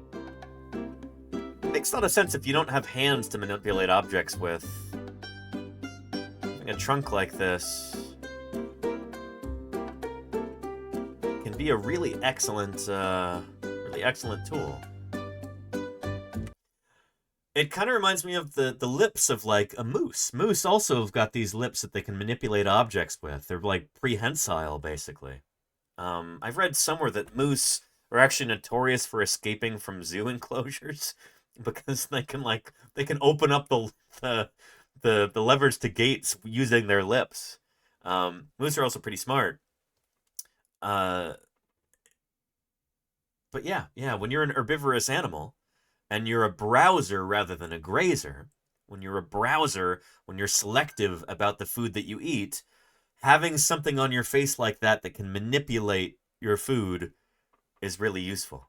Rather than just gobbling up all the grass in an area, if you're just after certain leaves, having that at the front of your snout, it's a good thing to have.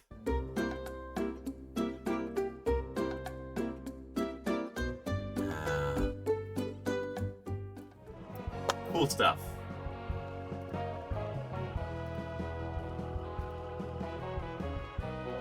I also promised you baby tapirs. Let's take a look at them. Visitors have begun arriving to Yeah, this is it. see Chester's newest attraction, a baby tapir. She's just 24 hours old, and senior keeper Helen Massey has come to make sure she's okay. Pregnancy Look at those stripes. Tapir is 13 months, which is quite a long time, considering that rhinos are 15 months, and then you've got the other extreme of deer and antelope, which is usually 7 or 8 months. Deer and So antelope are not close it's a long relatives, time though. coming, The but deer and antelope are artiodactyls. You should compare them to horses. What's the gestation period for, like, an American quarter horse, for instance? Or other, like, domesticated horses like that? For, Equus cabayus, what's their gestation period? Let me look it up.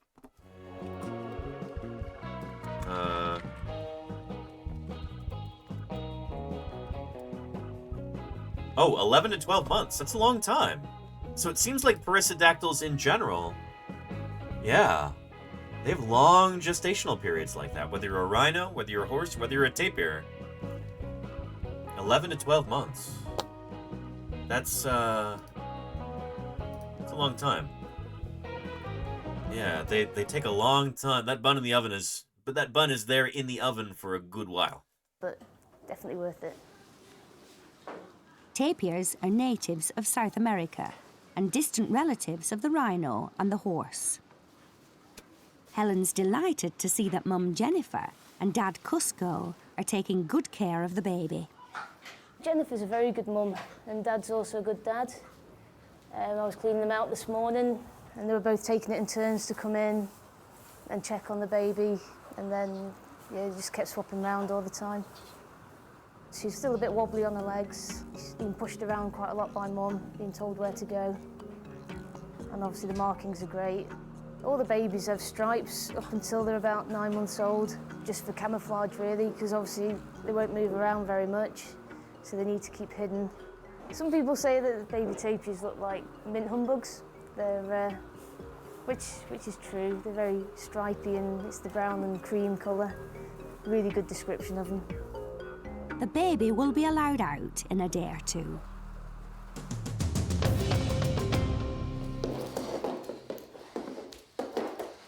It's been several hours since Sasu, the Babirusa pig, had his tusks trimmed. Sorry, responding to some team members about a project I'm working on tomorrow.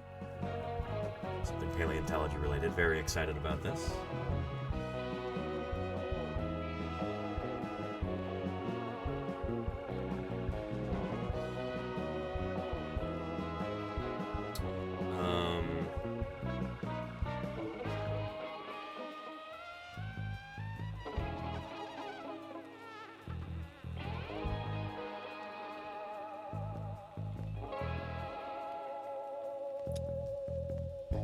Hang on just a minute. Let me find you another video while I'm responding to this.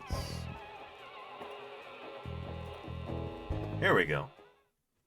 Hi everyone, my name is Michelle, and I'm joining you here from Cheyenne Mountain Zoo, and we are here today with another episode of Abnormally Normal. So we understand right now the world is really abnormal, but here at the zoo, things are moving along This is during COVID. normally for us, and we're here today with a couple of our mountain tapir. So we are really lucky here at the zoo to have Carlotta and Kofan, our two mountain tapirs. Right here in front of me is Carlotta. You can tell that she's our female. She has the few notches in her ear. And then we have Kofan back here, our male. So these two live up here at the zoo, and it's a really great environment for them because out in the wild they would be living way up high in the Andean mountains of Colombia, Ecuador, and Peru. And so the Rocky Mountains that we have here is a pretty excellent area for them to live in. Now you'll notice that Carlotta is thinking about sitting down right now, and that's because I'm giving her lots of good scratches. So mountain tapir loves scratches, and that's actually one of the best ways that we can work with them as well. We're doing all of their husbandry training. We usually will just scratch them throughout the whole thing. So we hope that you I guys love how can much come they up to love the those zoo and get some scritches. scratches of your own. That's so too, but nice. We're making sure that they're getting plenty every day from the staff. It's a beautiful sunny day out, so they'll probably be taking some naps after we're done hanging out here. Looks like Kofan's already getting settled down. He really likes the scratches there. So Carlotta and Kofan are mountain tapir, which are the smallest and most endangered of all tapir species. So there are about 2,500 mountain tapir left in the whole world. So we're so lucky to have two of only 7 mountain tapir in the North American continent here at Cheyenne Mountain Zoo. And so these guys out in the wild are roaming way up high by themselves through very mountainous territory. And the zoo has done some really fun conservation work down there where we have funded people to go down and put GPS collars on wild mountain tapir to try to track where these guys are living out in the wild so we can gather more data about where we need to best protect them and hopefully preserve this species for many generations to come. Now, the ones out in the wild don't love the scratches quite as much as Kofan and Carlotta, so we work with experts from Ecuador, the Smithsonian Institute, and the Los Angeles Zoo, and we have successfully now had 10 GPS collars put on wild mountain tapir. Carlotta actually posed for our very first GPS collar to make sure it fit. She was an excellent model for that. Excellent. Might come over and say hello. Now you guys are probably getting a really good view of their nose right there. So that nose is called a proboscis. And so that's just a fancy word for having a big muscular nose like an elephant's trunk. And so they might use that nose out in the wild to pull browse or leaves off of trees and scoop them into their mouths like a big muscular spoon. Very cool. And Alina Phenomena, how are you doing? They say, howdy, I'm from I Feel It in the Water's recommendation. I'm from Snoot TV's community. Well, welcome, Alina. Welcome to Paleontologizing. It is good to have you here. Thanks for joining us. And happy World Tapir Day. Snoot TV? Is that a tapir icon there? It certainly looks like it. Oh, that is awesome. Well. Happy World Tapir Day to you. I had no idea. How did I miss that? Very, very cool. Good stuff. Good stuff. Very, very cool.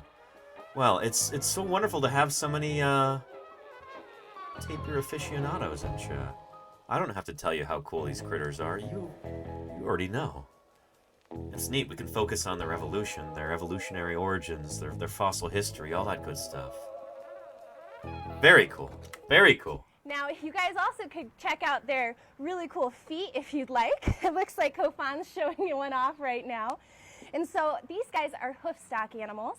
And so their hooves are split into toes, as you can see right here. And they're actually very unique because tapirs have 4 toes on the front feet and only 3 on the back, which is very unusual for a hoof stock species. So it makes them a little more unique. Not that they needed that at all. They're quite unique creatures.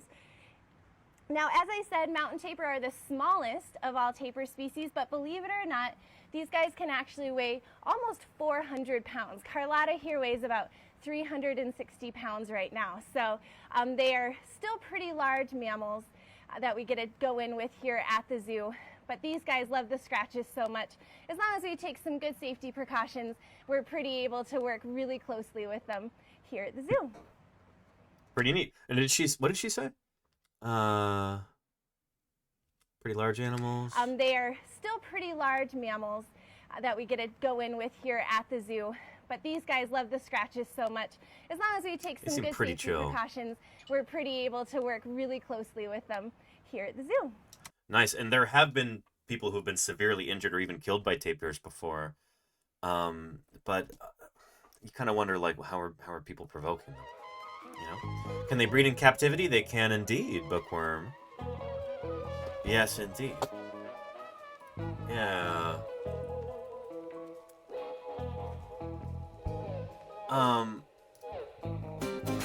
They have been bred in captivity. That is adorable. There's a little baby tapir, born at the San Diego Zoo 5 years ago. Very cool. Look at that. Adorable.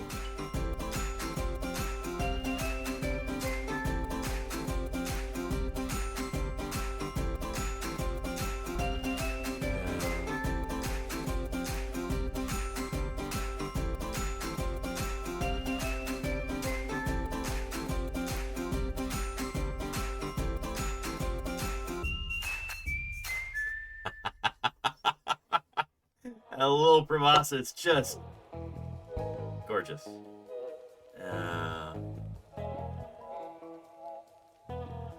Pretty neat. Pretty neat.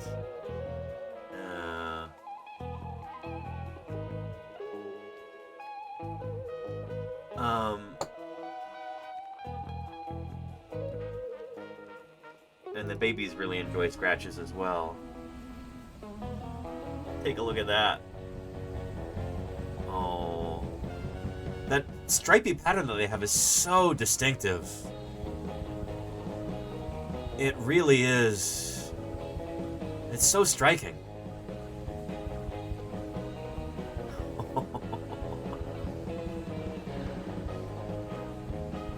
And that's something that they lose around the time that they get weaned off of mother's milk and start eating whatever mama's eating. At the same time they're getting a little bit bigger, they lose those stripes. Kind of get their adult coloration. Yeah.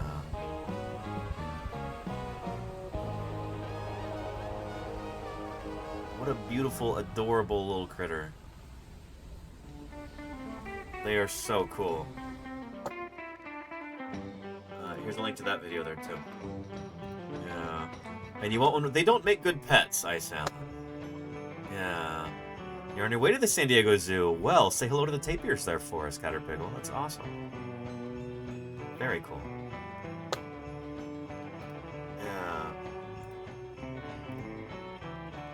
Yeah.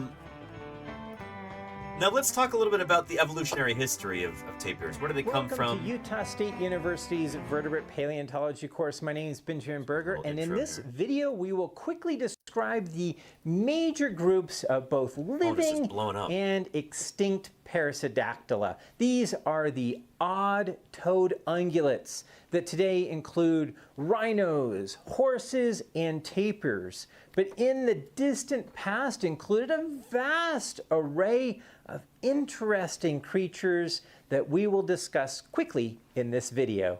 Now remember, perissodactyls are considered Laurasia-therians.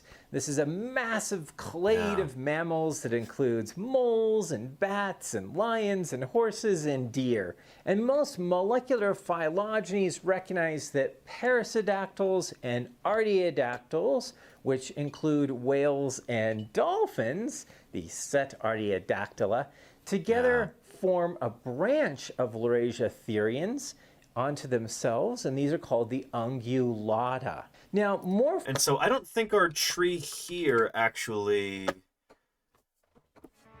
shows that, but let's take a look. How did we end up with Christmas music?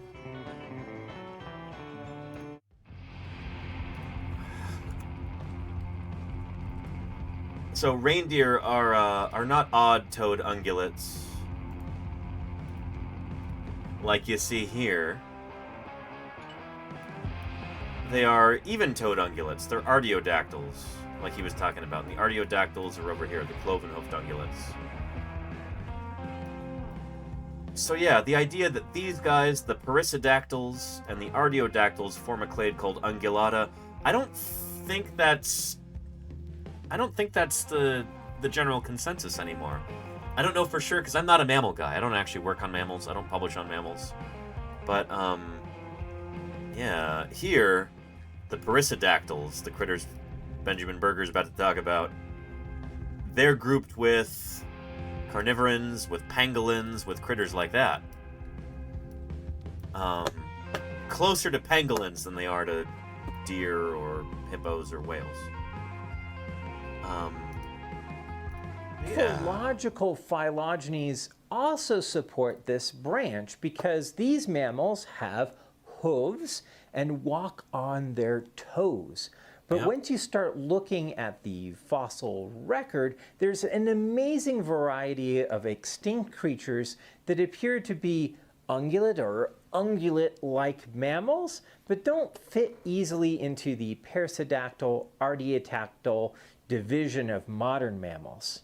So in this video, we're going to look at this diversity of mammals, and in particular look at the diversity of extinct perissodactyls. Now, as I've said and again, perissodactyls are the odd-toed ungulates. Today, that's just horses, and their other horsey friends like zebras and donkeys, rhinos and tapirs. So anytime you hear the term perissodactyl, think of those critters. That's what they are today. They're the only surviving members of this group.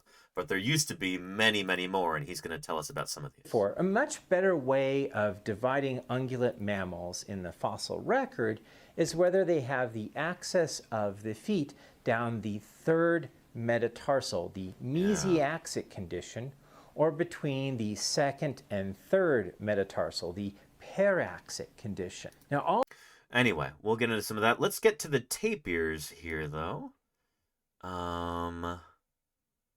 Yeah.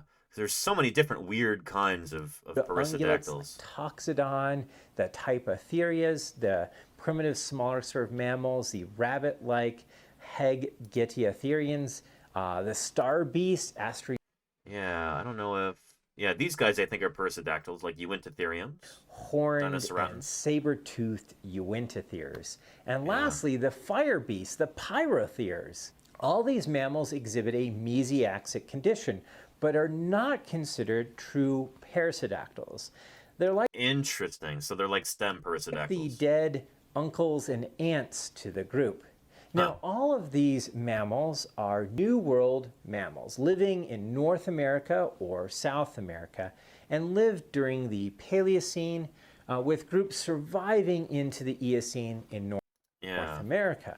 But in South America, in isolation... Anywho, let's jump toward... I haven't actually looked at this yet, but let's see if he talks about tapirs here. Because we want to try and stay on topic as best we can.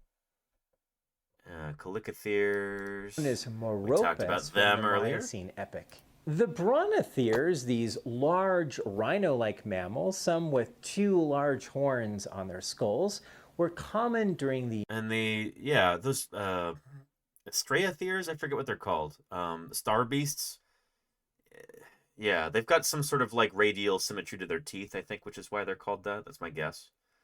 But middle to late Eocene, surviving until the end Pliocene. All right, so to keep track of the extinct perissodactyls, we have 3 living groups: the horses, the tapirs, and the rhinos. And there's 3 extinct groups: the Brontotheres, Calicotheres, and Insectolophids, and possibly a new Asian group, the Chambeotheres.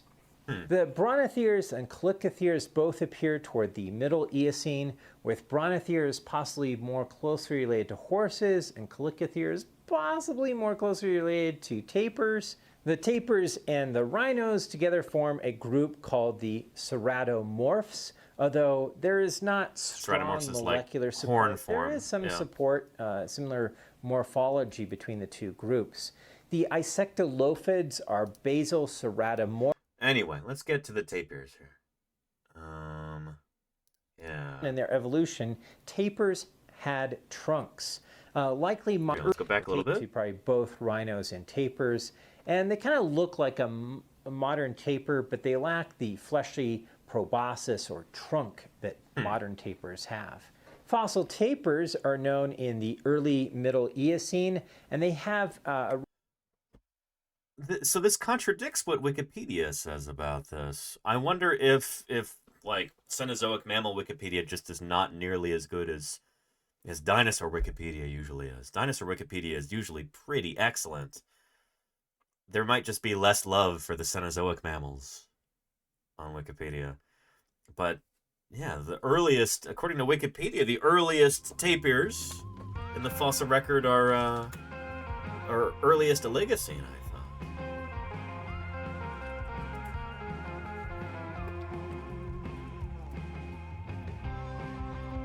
Evolution and natural history, yeah. Tapirs probably originating from the family Heloletidae. The oldest known members of the family Tapiridae, such as Protapirus, are from the early Oligocene of Europe. So maybe this is just a question of what are you calling a tapir here? Is it just members of genus Tapirus? Or is he calling these critters tapirs too? Reflected nasal opening indicating it's the latter. That very early on in their evolution, tapirs had trunks, like modern tapirs do. Tapirs disappeared in North America around 10,000 years ago with the appearance of humans, but have survived in the jungles of South America until the present. All right, you should be able to describe the major groups of both living and extinct perissodactyla. Nice. Here is a link to that video right there. Excellent. Good stuff. Yeah. And yeah, there you go, Ban the Man.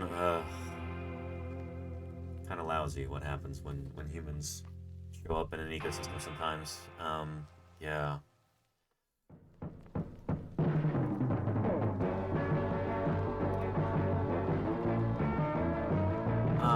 There is another video that we're not going to sit through the whole thing here, but I'll give you the link just as a nice resource for talking about the evolution and fossil history of tapirs. This is like a Zoom presentation done for a class. Yeah. But they just weren't related to elephants in any way. They have another evolutionary convergence. Yeah. So modern tapirs are the closest living relatives of rhinos, and they separated about 14 million, 42 million years ago. Horses and tapirs separated about 50 million years ago. Anyway, good stuff. There's the link there in the chat if you'd like to watch this. But, you know, that's only for people who are very interested in this kind of thing. I recommend taking a look at it. It's good information. Nice avenues to kind of rabbit hole and learn new things about perissodactyl mammals. Cool stuff if you're interested in tapirs. But take a look at this before we wrap up. This is Cruz. He's a Malayan tapir. And he is hungry.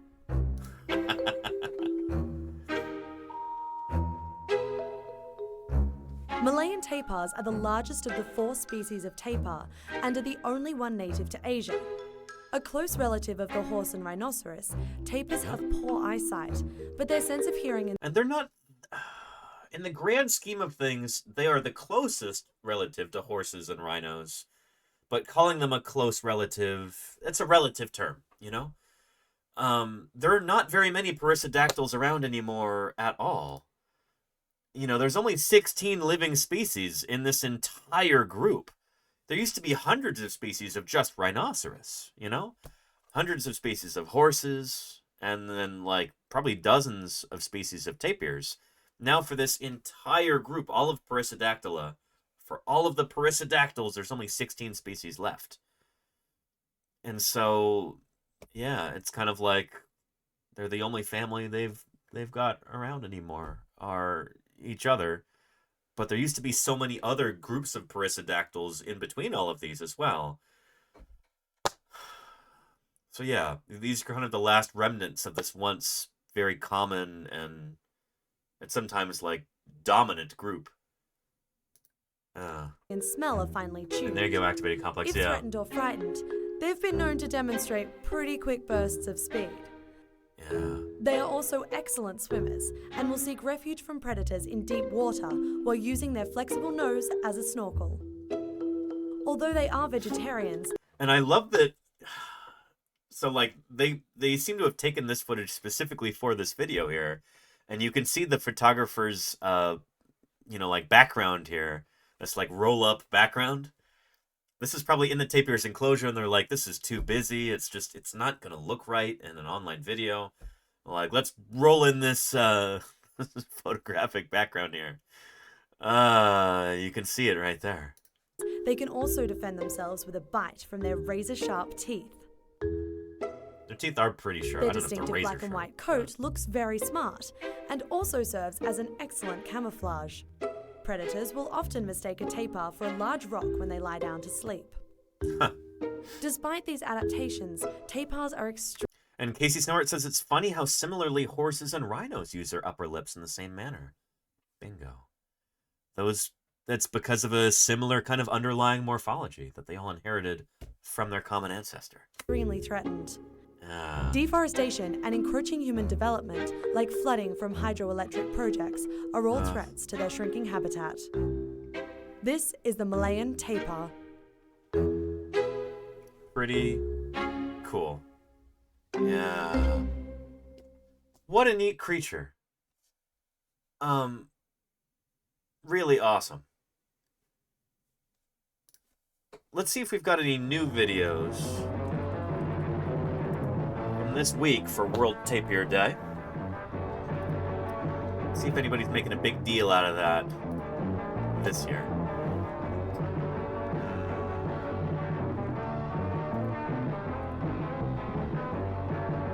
Very cool.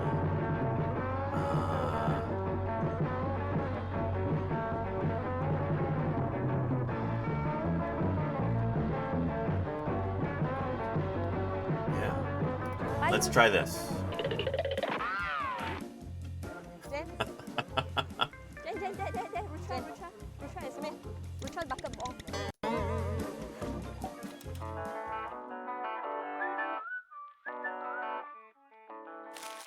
Hello everyone, I'm Angeline and welcome to Mandai Monthly, your guide to enjoying Mandai Wildlife Reserve. World Tapir Day is coming up on 27 April. That's and tomorrow I have always here in been California. fascinated by their long, wiggly snouts. Today, we are in for a treat as we get to meet them up close. We have 2 tapir species at our parks. You can catch a glimpse of the Brazilian tapir along Amazon River Crest in River Wonders and our Malayan tapirs in Night Safari. Are you ready? Let's go! Hello everyone! Meet our very Brazilian charismatic. tapirs! This is Jen and this is Kasula, our Brazilian tapirs here at River Wonders. Actually, one is the mom and one is the daughter. Can you guess who is who? One is the mom, one is the daughter. I'm guessing the larger one is the mom? This is the mom and this is the daughter. Wow, they look so similar to me It's the though. same They are yay sound effect similar. as I have. Jen is a lot more friendly and vocal, whereas Kasula is a lot more quiet. What do you mean by vocal? Is that when you call her Jen, she'll actually whistle back. She'll, Jen? Jen? Nope. I guess she's camera shy. She's pooping. I know we're not supposed to play favorites, but who's your favorite tapir? So, my favorite tapir is actually Jen. I like to give her a nickname. Jennifer is just for fun. Why Jennifer? Because I always remember this song from Jennifer Lopez every time I see her, and her name reminds me of that. So ever since then, I've been calling her Jennifer.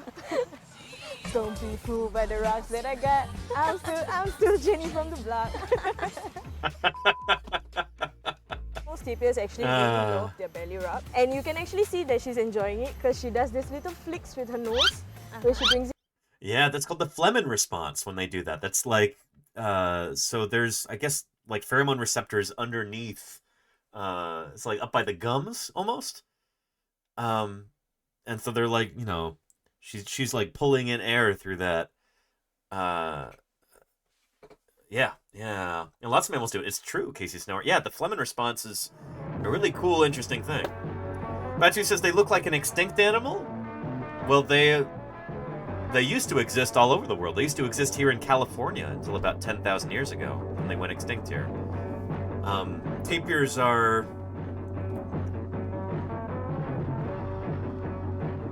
I'm not going to call them a relic of the past, because they're still very much around today. But they do kind of harken back to a time when perissodactyl mammals were more common.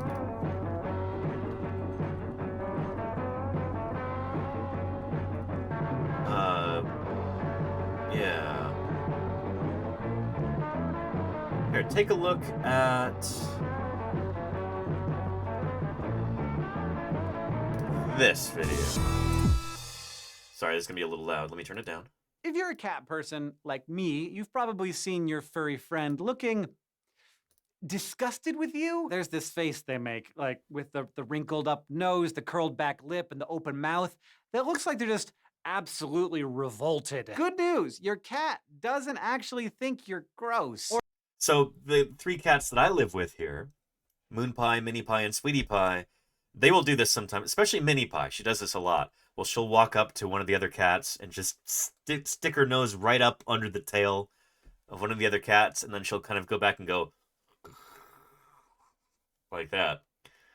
That's a Flehmen response. That's what they're doing. Or if they do, that face isn't how they show it. That sneer is actually what's known as the Flehmen response, and it gives cats and other animals like horses, llamas, dogs, and giraffes a supercharged way to smell the environment around them. While it might look like cats are expressing their distaste, what they're actually doing with that face is sniffing using a specialized organ called the vomeronasal organ. It sits kind of underneath the nose in the roof of the mouth, and it's So yeah, the vomer bone is along the roof of the mouth like that, so it makes sense that it would be named that. I don't know if it's the same as the Jacobson's gland. I think the Jacobson's organ is in the... For snakes, at least, it's on the lower jaw. Yeah. Anyway. And, activated complexes is interesting looking to where animals emerged and where they live today. Camels are thought to have evolved in North America. Yes, camels, primates, tapirs, and horses all seem to have evolved in North America. There is a chance that we think that only because North America has been the continent that's been most thoroughly explored for fossils. So it could be sampling bias. But so far it really looks like primates, camels, horses, and tapirs all first evolved here in North America.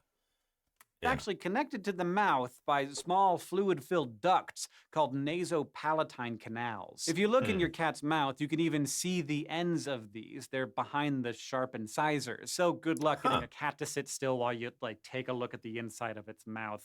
Anyway, because of the fluid in these ducts, scents don't passively drift up there. So to sniff, airborne scents have to be taken in through the mouth, dissolved in fluid, and then pumped up until they come into contact with the organ's sensory cells. And that is where that funny face comes in. When a cat or giraffe or horse pulls back their lips, or tapir, like we were talking about here, this kind of thing that they do,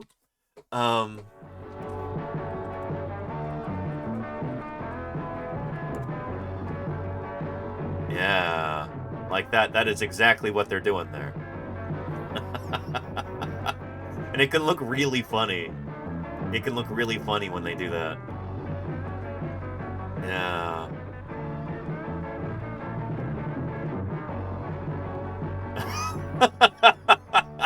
And it's cool because you can kind of see the outline of their skull a little bit there when they do that, you know?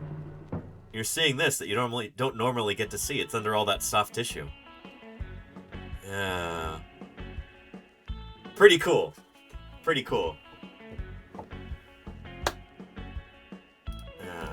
Into the grimace of the flamen response, they're opening up those canals and starting the pumping action to take a deeper whiff. They could just rely on their nose, but the vomeronasal organ has its own set of chemical receptors, so it can smell different smells. This system is... And that's interesting, Claire, bro. The same structure, different names for different animals. Really? Interesting, Claire. Cool, cool, cool. Primarily used to detect scent signals from members of their own species, though different animals and even different sexes of the same animal can use this secondary smelling system in different ways. And that might explain why people tend to associate the flamen face with cats and horses more than with dogs, even though all of them can sniff this way. In case you're wondering, though, you cannot. Humans lost all of those nasopalatine ducts a long time ago, and while there are some remnant cavities where your vomeronasal organs once were, it's been a while since they could detect anything. Which is all to say, don't worry if your cats are making weird faces at you. They don't hate you, but they might think you smell.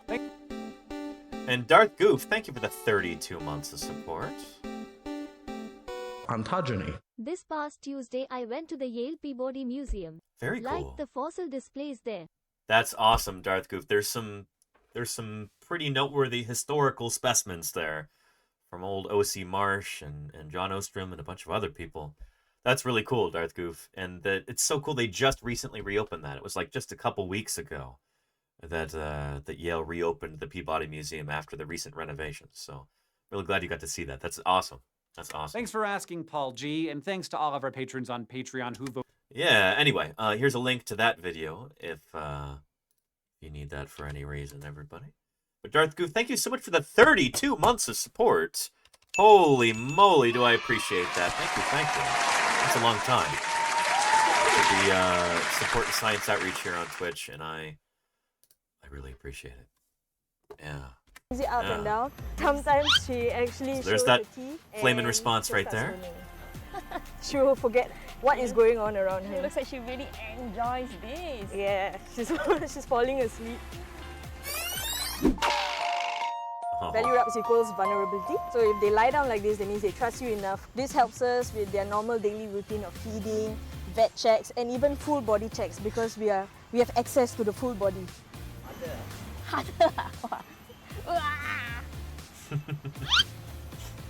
How did it feel trying to give them a belly rub? It feels like I'm rubbing a carpet. That's actually really true because the skin is very, very thick at the top.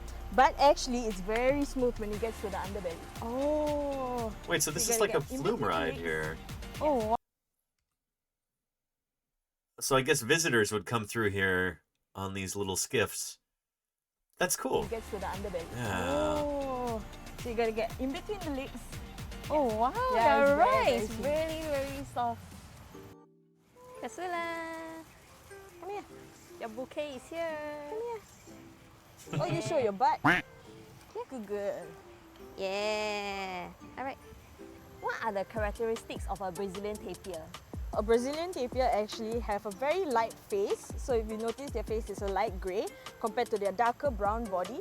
It's very unique to them. Where can we find Brazilian tapirs in the world? They actually are native to South America. Since they're found in South America, where it actually rains quite a bit, our tapirs also really love the rain, but get really scared when it comes to thunder and lightning that they start running around. Yeah, and I was just going to ask, do they have water to hang out in? Because they love hanging out in the water. Jacuzzi time! Oh, it looks like a water play park. They actually really love the jacuzzi. We like to call it the jacuzzi, but it actually is the valve that tops up the pool.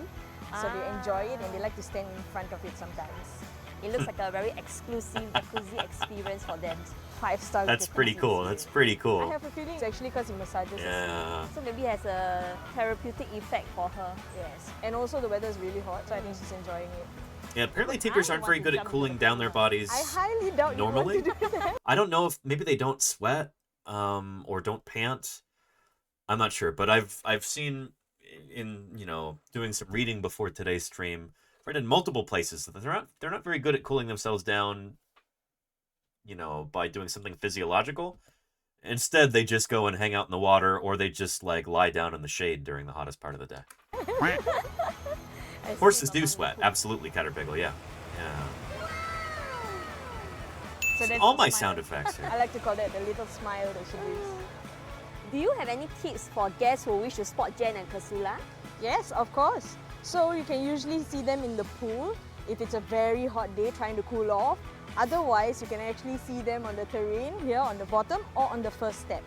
And it might be a little challenging to find them because of their color and they camouflage really well. So if you can't see them at all, just keep your eyes peeled at the water because you might see something moving inside and you might only see just their snout popping out. If they cannot spot them, I suppose they can take the boat ride along Amazon River Track one more time. Of course. And now, let's make our way to Night Safari to meet our Malayan tapir. Hi Nadra! Hello Angeline! Hello everyone! So meet our Malayan tapir. So this is Bayu. Hey Johnny Kilo, how are you doing? Happy World Tapir Day to you. Hey. Earlier on, I saw Boomy spraying you. What was that? Oh, there, Happy. She sent mark on me. Does she do that often to keepers? All the keepers here. All the keepers? Yes. Yum. What makes Malayan What are the hazards of the job, I suppose? Other tapirs. So Malayan tapir is the largest from all other 4 species and is the only species in Asia. They are distinctly black and white color, which also helps them to camouflage in the forest. In total, we have 9 tapirs here and it took me almost a month to recognize them all. Wow, how do you recognize them? They have unique features. Some of them have shorter tail, fatter tail or long tail. How are their personalities? Some of them are shy. Bayu, she is very curious when she walks around, while the mom is very, very shy. How is it like working with the Malayan tapirs? Ooh, taking care of the Malayan tapir is like... Working with Malayan tapirs is both challenging and rewarding at the same time. Throughout the years of working here, I've become more fond of them, so let me show you why. Malayan tapirs love belly rubs and neck scratches, just like dogs. She is lying down now.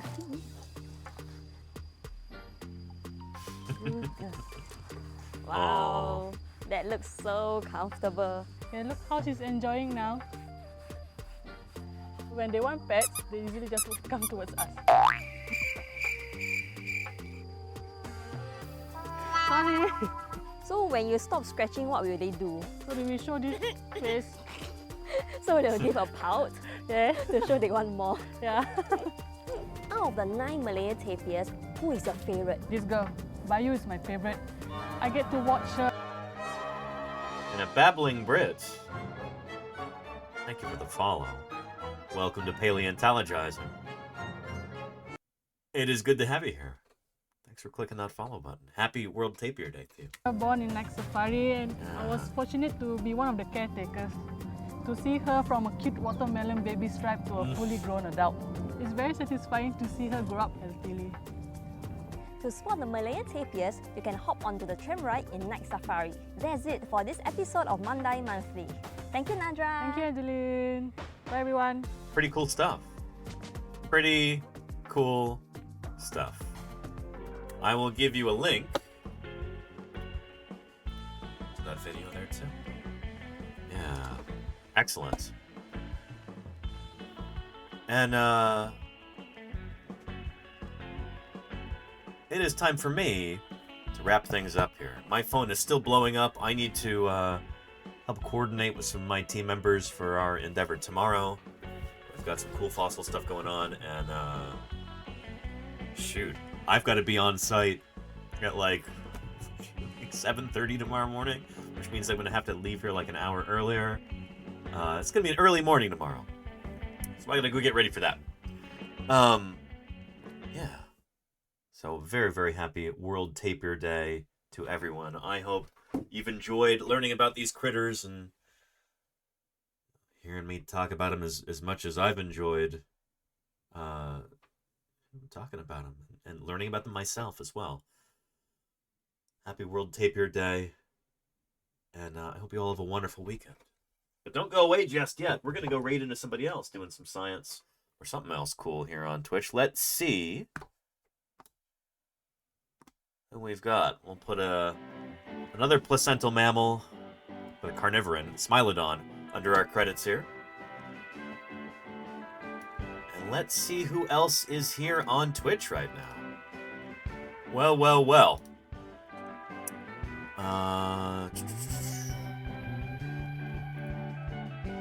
Well, Science Streams is just about to get started here.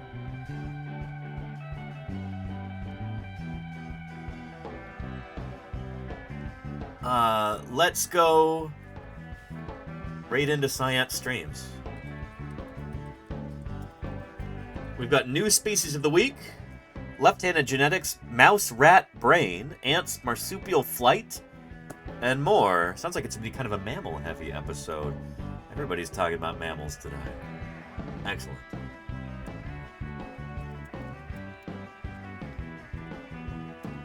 There we go. Thank you to everybody who is appearing currently in our credits.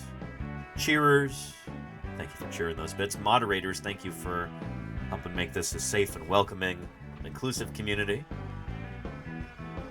Appreciate you, moderators. Thank you, gifters and subscribers. You're the reason I can continue to do this. The reason I can do this full time is because of you, so thank you very, very much for that. And thank you, new followers. I hope to see you again very soon.